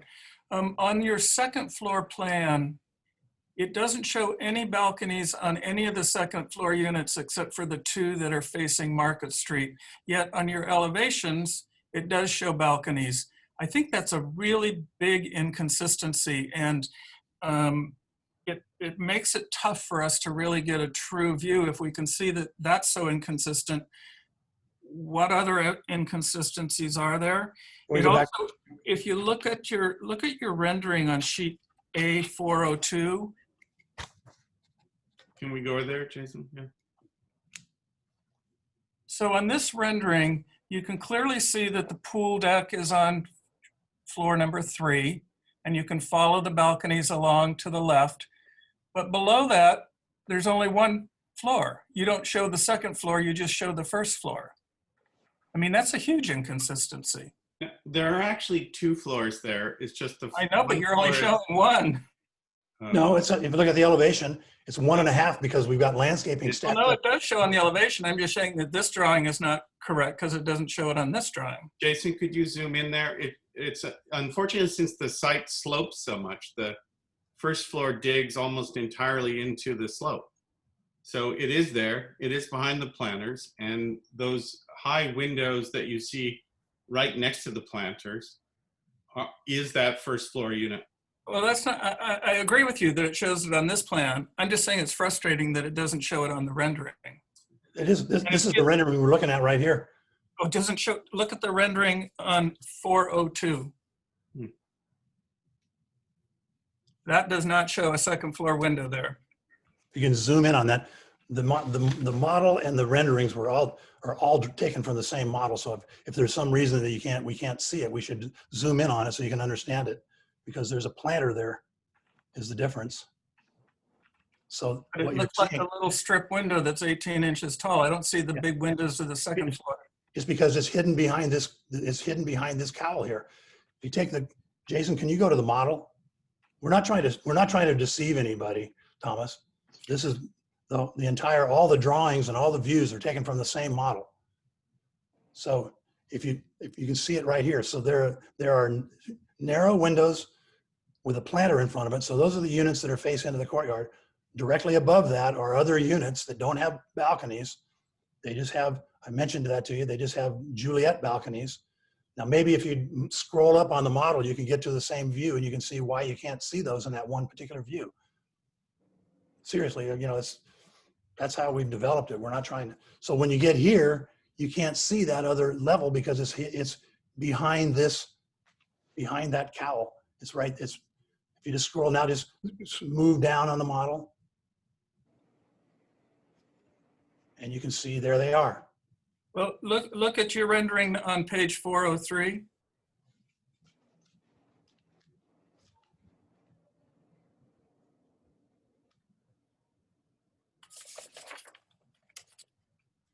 This clearly shows a balcony down on the second floor. On the plan, there is no balcony shown on the second floor.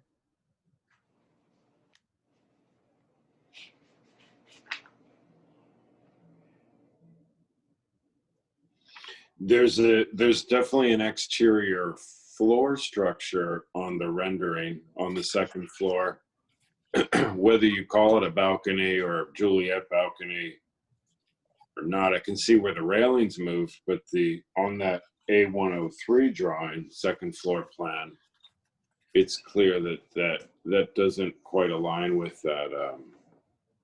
Well, with as that Mark, rendering.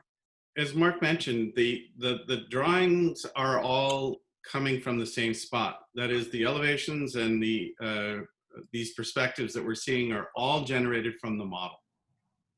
There's nothing done separately as a two-dimensional thing. So if there's some occlusion of the view, I think it has to do with the perspective of the view more than anything. Okay. Can we look at the floor plan for the first floor?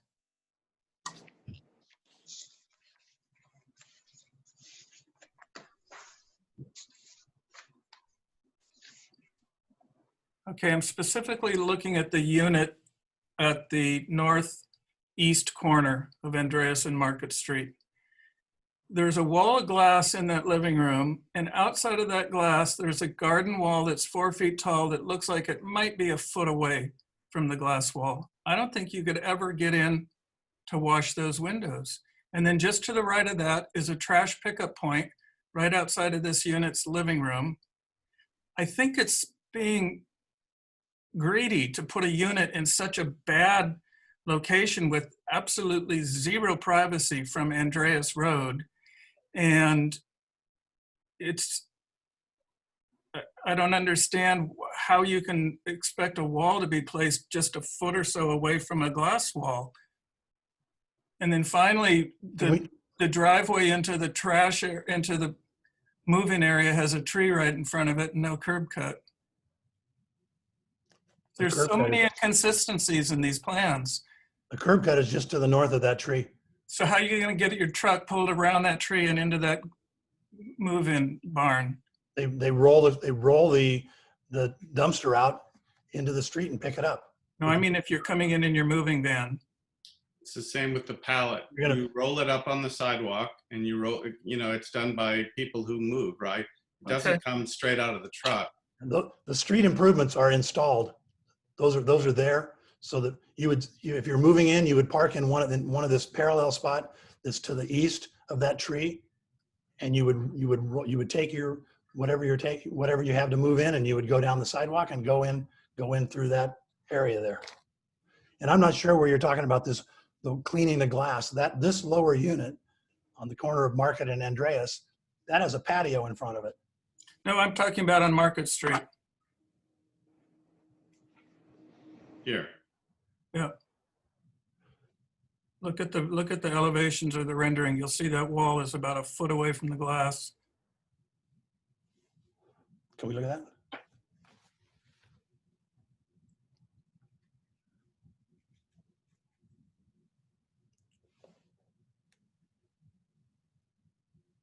There.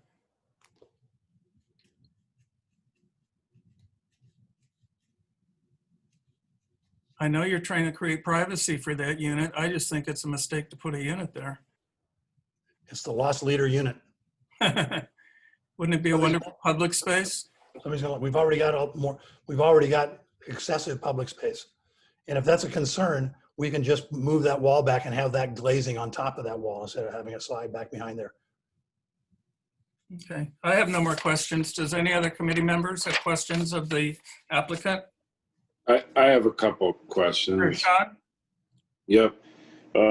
Some of your materials, can you, like particularly, you had some fins on the original design, and I'm curious, I was trying to go through the old drawings or the previous versions, try to see, I feel like there may have been an oversimplification of some of the materials. You had some rib panels, metal screens, and it feels like maybe a lot of it just went to colored plasters or painted plasters. Well, because, yeah. Even I'm not sure what you had the first time, but the sort of larger tower element, your egress stair tower, I think the material may not have been called out on the previous version. Now it's called out as a masonry veneer. It's always been intended to be a masonry veneer, yeah. Mhm. Well, what's it built out of, that tower? Well, we haven't gotten to the structural end of it yet. It's either going to be a concrete masonry block, or it'll be framed and covered with a veneer. Mm-hmm. Because there's issues with the stiffness of concrete block, with a wood frame building.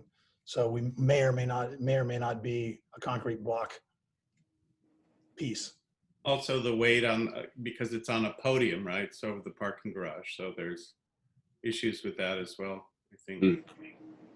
I see. Well, keep going. Can you elaborate on some of the previous finishes on some of these and what you're proposing now? I think we might say this, that, when Mark mentioned that one of our first goals was to simplify the building, one of the first decisions that we made was to eliminate the kind of small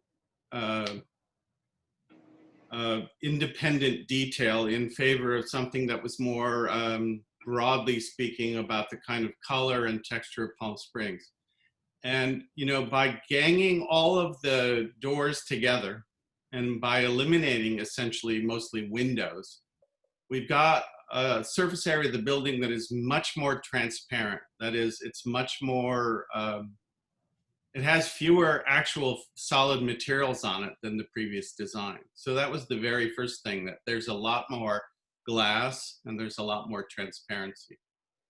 With the remaining materials, we tried to simplify and synthesize so that we kept with the kind of themes, if you will, of what mid-century represented: the freedom, the openness, and the motif of the panels was carried around the building.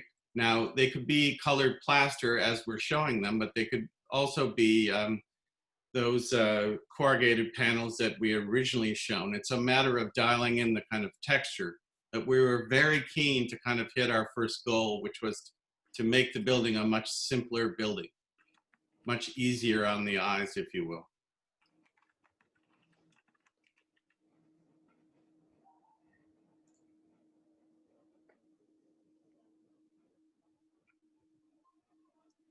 Partitions between the balconies, what is that material? You zoom in on that.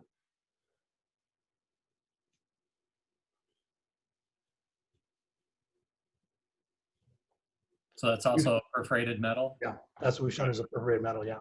We'd probably go to a much smaller hole on that for a little bit more privacy. So it'd have the same, have the same look as everything else, but maybe much smaller holes further apart. So it's a little more opaque. The other thing that we did is we went with all glass balcony handrails instead of the combination of perforated metal and stanchions before. And I believe we had some instruction from the client that they would have a program of furniture purchasing so that they could be sure what you were going to see up there looked good behind the glass balconies.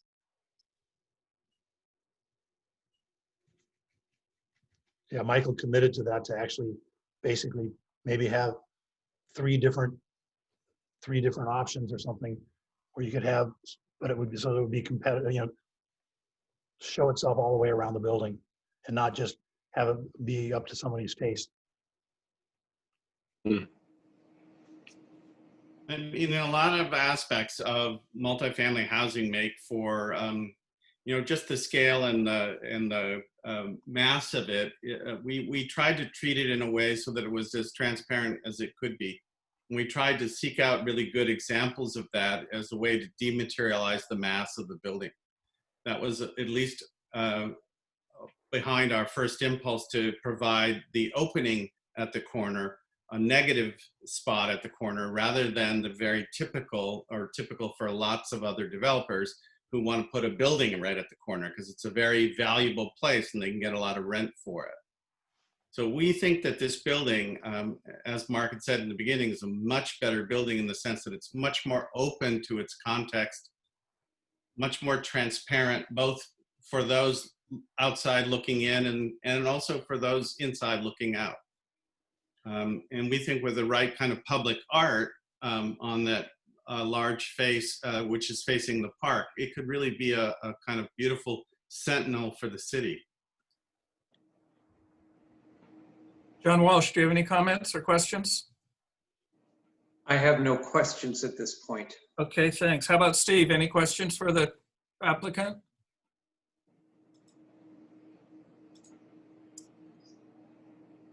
No questions at this point. Okay, thanks. John McCoy, I just want to make sure everyone has their opportunity. John?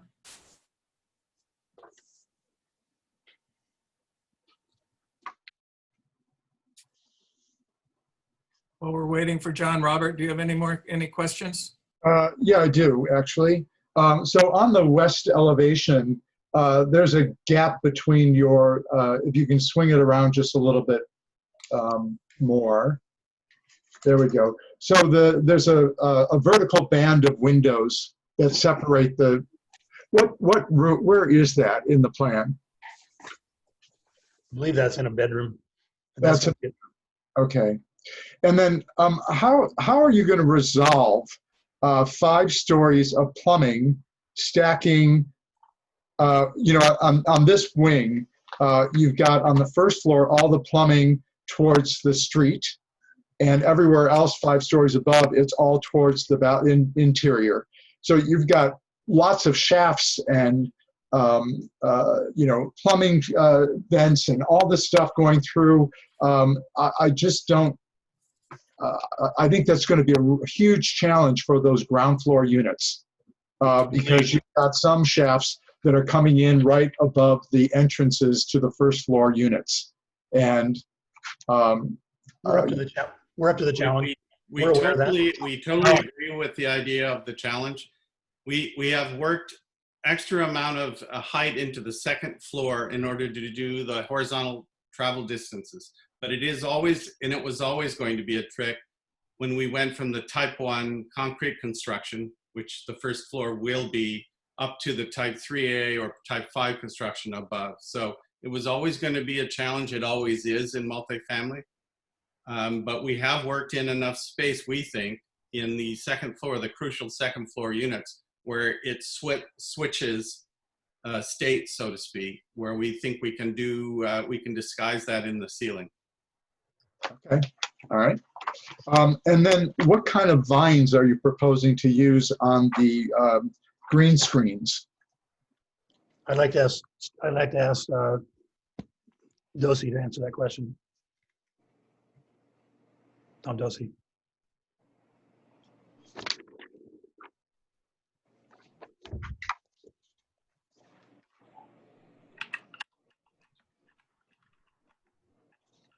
Although I will add now that we have used, on a different project, we had used I think it's called a kangaroo vine to do that vertical climbing. Yeah, but Tom picked something out or two. This is Tom. Can you hear me? Yes. Yep. Oh, so the way that the green screen or the cables are designed, we actually have a good opportunity here because the planters are actually stacked in line. So the vines themselves only need to grow a distance of about 10 feet up, and then they're at the next level where we start again with another planter that will continue the growth going up the cables. And we're proposing to use a variety of vines. Fortunately, our exposures are such that we're on the interior courtyard. We do have the south facing and the east facing sizes. So we'll be using a variety of vines, 2 different types, the cat's claw and the jasmine, to grow up those particular planters and create kind of a filtered screen, green screen type look in front of the doorways. Okay. Yeah, I just would hate to see those get burned in the summer or start to not get watered enough and just look wilted and brown, and I think it would just be a real detraction. So I believe it'll be part of the maintenance program that'll be worked in, but by varying, using a couple different varieties, some perform better at different times of year, so we'll have that overlap of growth that will keep the appearance presentable throughout the year. yeah, all right. That's all I have for right now. Thank you. Thanks, Robert. Anybody else have questions for the applicant? Tom, sorry, I was on mute. I didn't realize that. So yes, I thank you for asking about the plants. That was going to be one of my questions. My other question in regards to that is, what is the caliber of the cable? If we don't have, if the plants aren't thriving, what's the design look and feel of that vertical element? I think it's in the neighborhood of 1/4 to 3/8 inch cable. Okay, so it's really more like an airline cable Yeah. size. It's nothing really hefty. Okay. Yep. Previously on your 3rd floor, you did have a shade structure and some solar on top. Did you find in the marketing things that people wanted more sun, or is this a removal of that for linear, a decision for architectural reasons? What was the? Yeah, it was for architect. It was part of the simplification. It also as one of the other, I think my partner Dion mentioned, it really helps open up that gap between the buildings as you're both from the inside and from the outside looking in. And we just assumed that we can have some umbrellas or other kinds of shade devices up there, and we'll move the solar collectors up to the flat roof where they won't be seen. Okay. And let's see, down, I'm concerned about this trash access. You do where your load-in door for move-in and trash, as was mentioned, you do have a tree right there. What time of day is the trash pickup, and how exactly is this being handled? I'm not sure. Michael, can you answer that? I'm not sure how many times a day the trash pickup. As I mentioned, the curb cut is just, if you go back to the site plan, the curb cut, I believe, is just to the west of that tree. And so you would pull the dumpsters out and they would roll on the sidewalk over to that curb cut. So we'll get to the site plan so you can see it. We can speak. Hey, Mark, this is Octavio. I can address that from an operational perspective. Right now, we're confronted with a very similar situation with Block B across the way on Market Street, and Block C with the hotel and the commercial building. So the trash guys, and we pay an extra fee because of the inconvenience. But what they do is they roll the dumpsters out, follow the sidewalk, go out the curb cut, empty the dumpsters, and push them back in. So operationally, it's doable. It's commonplace. We as the property owner have to pay an extra fee for that service provided by the trash company, but they do provide it, and they do service it in that fashion. Okay, and the move in, move out, where will the trucks park? You're asking to use public parking on the street for that, or are you going to block traffic? No, they're going to park on these. There's two parallel spots here. Okay, so you're asking the city to give over public parking to loading for this building? This is Michael Braun. We have a similar condition on Block B, where we have already 13 apartments. So we have not encountered, or I don't believe there has ever been any complaint when people are moving out of these buildings or moving into the building. We certainly can address in the CC&Rs, as this has been the case when I lived on the East Coast in New York, Manhattan, in higher density areas where you only can move in or move out during certain times of the day. In some incidents, you're actually only allowed to move in on a Thursday or on a Monday to prevent move-outs or move-ins during the weekend. So this is supposed to be a high-end condominium building, and what I mean with that is we need to make sure that all the residents in that building enjoy the luxury that they're buying here. I understand that, but I just want to make sure that the public also gets to enjoy open and free use of the city streets. Well, the access streets through the project where expected access is being provided. Yeah, well, truthfully, it's an urban environment, and we have everyday trucks coming who are delivering merchandise to the commercial buildings. So I don't believe, so far we have never heard any complaints about that traffic, and I don't think the move in, move out will significantly impact the public streets. Okay, that's all I have for the moment. Thank you, John. Anybody else have any final questions for the applicant? Thank you all. Thank you, applicant. We'll have an opportunity for rebuttal after we have our discussion. Committee discussion regarding the project.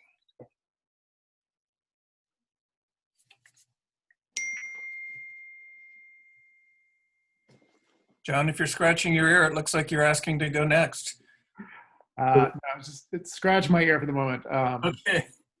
I appreciate what, last time I did make the comment about the open space above the third floor sun area. I appreciate that you did reach out and make that a public art spot.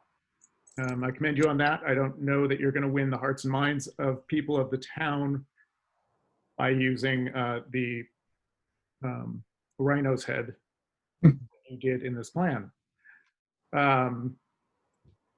Let's see, I think I do like the elements that you've added. I like the shade screens.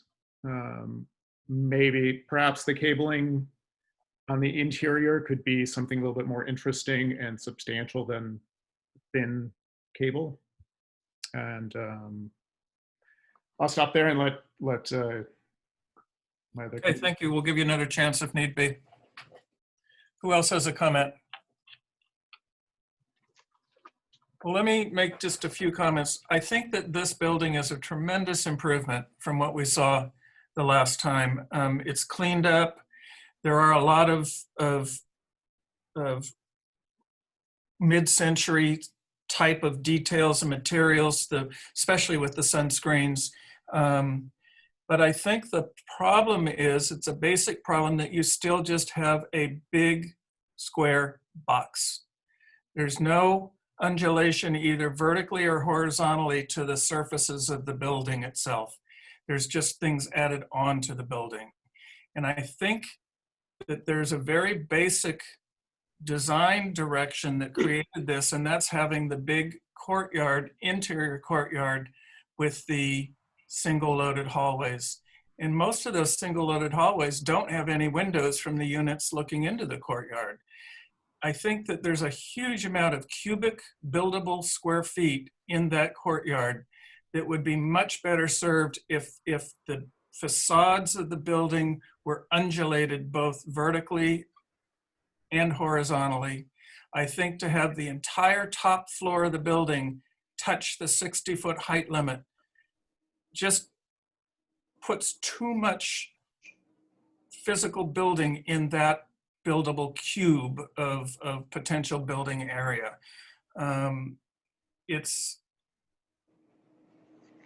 It just seems like it's trying too hard. And then finally, I question if these are really, in my mind, luxury condominiums. If you look at the floor plans, there's very, very little closet space. I don't know that there's that much of a market for one-bedroom units, but in the one-bedroom units, there's no powder room. There's a second door coming out of the small one single bathroom that opens into the kitchen. There's some things, the front doors on most of the units, you walk into the kitchen. The corridor walls are perfectly flat with just paint to give some undulation. No, there's a little teeny indent at each door, and other than that, the walls are totally flat. And again, that's, I think, being created by this concept of needing this big interior courtyard. So you've got perfectly flat walls facing the courtyard and perfectly flat walls facing the street, and I just don't think it works.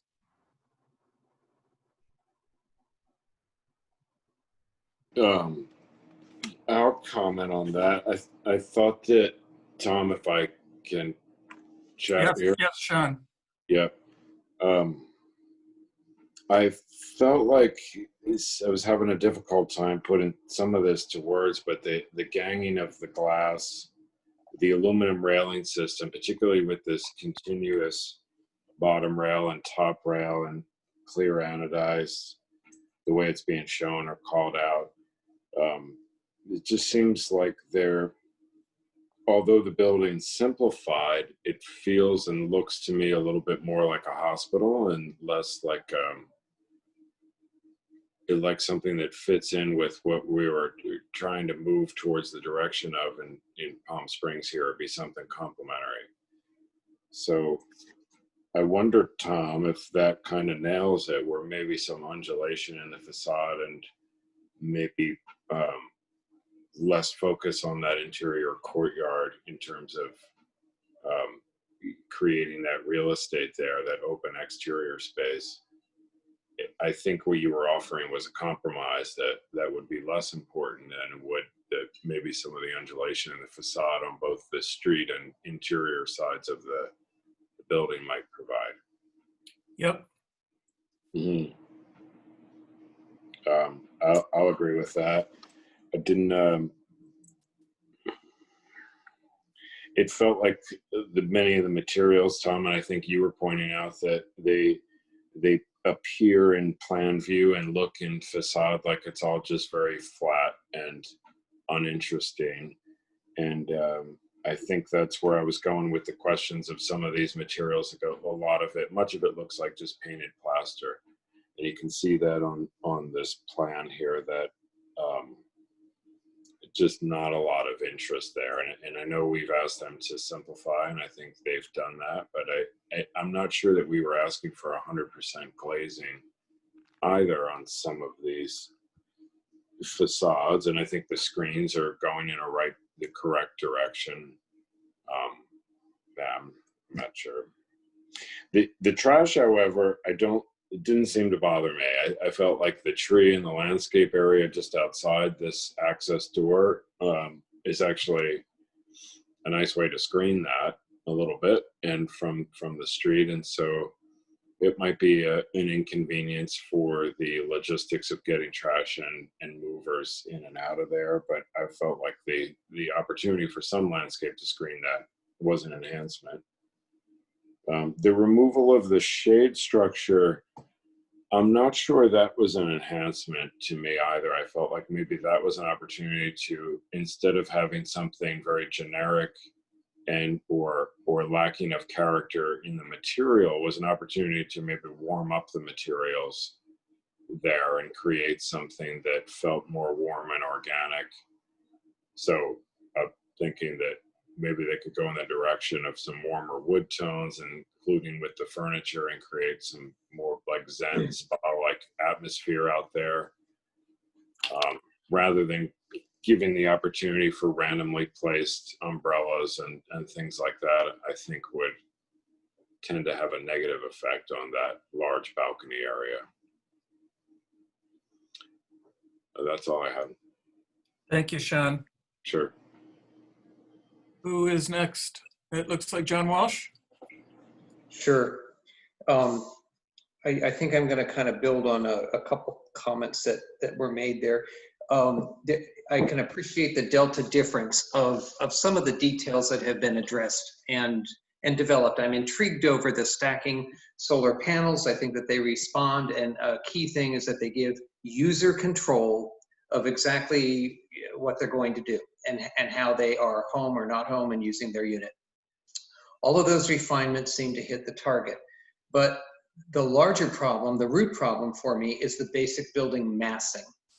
And Tom, you are correct. With respect to the courtyard and I think the entry of the units, there's somewhat of a built-in conflict between the individual units' need for privacy, acoustical and visual, and this courtyard, which is the major thoroughfare to get into these units. And although they're presented and marketed and thought of as somewhat of a higher end product, to me that just connotes kind of a lot of base packet in density accomplishment design product. And that is the root problem as I look at this from my perspective. And one of the realities is that I think that the architectural quality of the individual units tie into that. And it needs to be addressed. As I look at the individual units, although we don't focus on the interior or whatever, there seems to be kind of, I would kind of say, a lack of graceful planning. And it's issues of lack of a foyer, lack of articulation of a space, meaningful development of these interiors that de facto end up expressing something wonderful on the outside. Many times, if the planning is kind of really well worked out in terms of the floor plan, you get it when you see the elevation. So I actually think that those are the issues, you know, as a way of evaluating the building from a small micro perspective of the units. And it ends up expressing with something that's not hitting the target in terms of the larger elevations. And where it really comes home to roost is at the bottom of that 6-story courtyard. That's kind of brutal, some of those spaces. And I think the window relationships to the outside courtyard, I just kind of thought about, you know, if I went to purchase a unit or took a look at, you know, what was available at that ground level, it would be perhaps, you know, it wouldn't do it for me in terms of seeing that as a higher end product that really bespeaks Palm Springs in terms of kind of design ethos. Thank you, Tom. That's it. Thank you, John. Dan Thompson, do you have some comments? I do. I think that it's a vast improvement from what we saw last month. I like that it's been cleaned up quite a bit, but again, I do think the massing of the building is too much for what they're trying to put onto the small space. I work close by to this, and I just can't vision this building being this large on that small piece of ground. It seems much too large, but I really do like the simplicity of the building that they've created more. I like the sliding panels. I think they did a good job with that. I do have concerns about the courtyard just feeling like a pit and wondering how much daylight will actually get down in there other than like certain periods of time, just right at noon or something like that. So I don't know. There's something about the building doesn't quite fit for me, but I really appreciate that it's a vast improvement of what it was before. Thanks, Dan. Who's next? Steve, you ready? Yep. Yeah, I agree with a lot of the other comments in general. I think the thing that sort of bugs me the most is that the main entry feels kind of uninspired to me. You know, it's kind of where the corner eats away, but you've got just, you know, 3 round concrete columns there with an overhang. And I just feel that that's kind of uninspiring. So I'd love to see something a little bit more interesting in that corner. Yeah, and I agree. I mean, I agree overall. I think the overall, what you guys have done is a vast improvement. And I really kind of like the sort of the vibe of the you know, the glass and the horizontal lines with the vertical glass behind it. I just think that I tend to agree that the massing could eat away a little bit more at the top levels that could potentially you know, resolve some of the issues in terms that I think everyone else has expressed. Thank you, Steve. Sean McCoy, you had a few questions at first. Does anything else come to your mind? No, I'm good for now. Thanks. Okay, Robert? Yeah, I don't need to echo the previous comments. I think they're all spot on.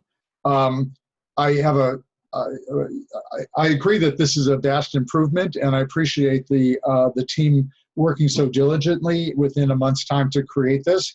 I do like that one view on Market Street where you're looking up and you see this the serrated balconies, and that, yeah, I think that really helps a lot with that particular elevation and that view of it.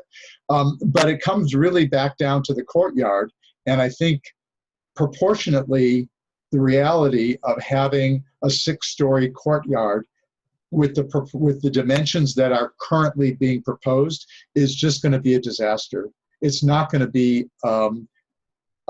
it's not going to be a pleasant space to be in, even with all the landscaping and the design. I just think that actually it's just going to be like being inside of a canyon, and acoustically that's a problem. The visual privacy from one wing to the other. You've got balconies facing into it, and you've got walkways on the other side. I just don't think it's well resolved. So that's my 2 cents. Thank you, Robert. So are there any more discussion, or do we have a motion? Mr. Chair, what I might propose is that whatever direction the committee just chooses to go this evening, we've provided findings for you to consider. However, if there is concern with the project, as I've heard from many of the comments about the massing, we need to be specific in terms of our recommendation to the Planning Commission, especially when we look at the findings in section 94.04. So you'll find those in the attachment that was part of your exhibits. It was from the attachment, the first attachment, AAC staff report 9.8. If the committee is concerned with the massing, specific finding that you're looking at is finding number 3, where it talks about maximum height, area, setbacks, and overall mass of the project. Thank you, Mr. Newell. Can we have an opportunity to respond to some of these comments? David, what's our procedure here? It's up to the committee if you wish to let the applicant respond to any of the comments. However, you've basically closed public comments, so I'll leave it up to the chair and the committee to make that Isn't that what's called rebut? So we have 2 minutes for rebuttal. Okay. So we gave you more than 10, so we're going to give you more than 2. Do what you need to do. Yeah. Once again, we appreciate the comments. I think we have a pretty major disagreement on that courtyard in terms of the proportions and the size of it, and the amount of light that's going to get in there, the amount of reflected light that's going to get in there. So that is something that we don't agree with. Also, some of the comments that were made about pushing the massing back and forth would only reduce the size of that courtyard, and that doesn't seem reasonable to us as well. I'm kind of surprised we're hearing kind of different messages from what we heard last time in terms of wanting more glazing, and now maybe we got too much glazing. I really take offense to the comment that it looks like a hospital. I prefer more constructive criticism or critique than kind of throwing out ideas like that. So we'll hear what the motion is, and we're hoping. I mean, at this point, we'd prefer to be continued so we can address some of these comments for the next time. I don't know whether we can go to do we have to have Mark, I don't want to be continued. I don't want to be continued. Yeah, I would like to have, this is Michael Brown, I would like to have decision mainly because I appreciate the comments, but last time there were no comments about the courtyard that it seemed everybody to focus on. And I'm disappointed that everybody is focusing on the ground floor. We need to do something on the ground floor. We're trying to provide units there that will be obviously offered cheaper. And retail doesn't work there. We all agree there. So there, I'll be honest, I'm a little disappointed in the comments. We tried to design something within the configuration of what the previous building was there. And I feel it should have been seen. I think I might add at this point that we organized this building at some cost to the developer. That is, the most efficient thing to be done here, and a thing that would have been done with a hotel in the same spot, would have been a double loaded situation in which you would have guaranteed the big block that you're talking about. What we did is ask Michael to tolerate a single loaded condition, which is inherently less efficient, in order to get that courtyard. And I agree with Mark. I think it's going to be a much better space, especially for a high heat area like Palm Springs. It's not going to be seen or otherwise understood as this kind of canyon, but actually as something of a refuge at certain times of the day and something else at other times of the day. So in my opinion, if that's the central problem, which is the overall typology, we thought we were doing yeoman's work by allowing this building to be more or less open at the corner where it's more usually very dense and closed, and less of a blocky building than what you would have otherwise gotten with a double loaded condition. Okay, thank you to the applicant for your rebuttal. And committee, now do we have a motion?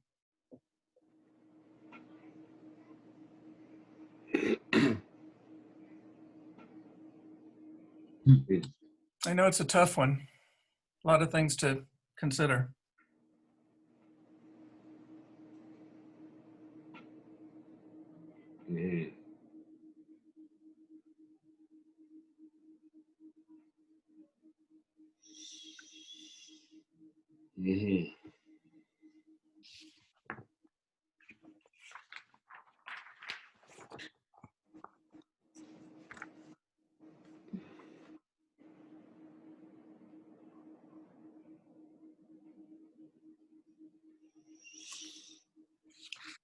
Well, do we deliberate on this more, or we're just ready for a motion? I appreciate that the applicants feel like they're working hard, and I think they are trying to come up with a solution that appeases us. I just don't think it's there yet, so I don't know how to recommend it for approval at this point. So I'll make a motion that we continue this forward and ask them to address the comments that we made with regard to the facade and maybe that courtyard. I don't know how else to go about it. The materials, at least the items. Mr. Chair, if I can go ahead and interject here. As Mr. Newell has indicated, after 2 sessions at the Architectural Advisory Committee, if you still find that it does not meet the architectural review criteria in Chapter 94 of the zoning code, then your action would be to deny the application. So your choices here are either to approve with conditions or to deny the application. Thank you for that clarification.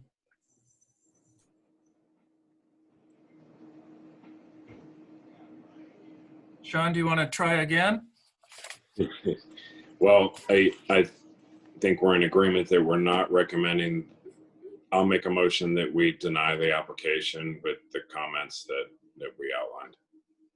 And I think, and if I can add, I think specifically we want to reference item 3 of the Palm Springs guidelines, section 94.04, which refers to the height, the area, the setbacks, and the massing of any structure, and that we don't see that that complies with what would be appropriate in Palm Springs. Will you accept that as an addition, Sean? Yeah, I sure will. I mean, it further outlines buildings, walls, screens, towers, or signs, and so yeah, sure. Okay, do we have a second? I'll second it. Seconded by, that sounded like John Walsh. That is correct. Okay, all in favor of denying this project? Say aye. Aye. Anybody opposed to denying the project? Okay, thank you. We have our motion and it's been approved. So finally, Are there any committee member comments of just items in general?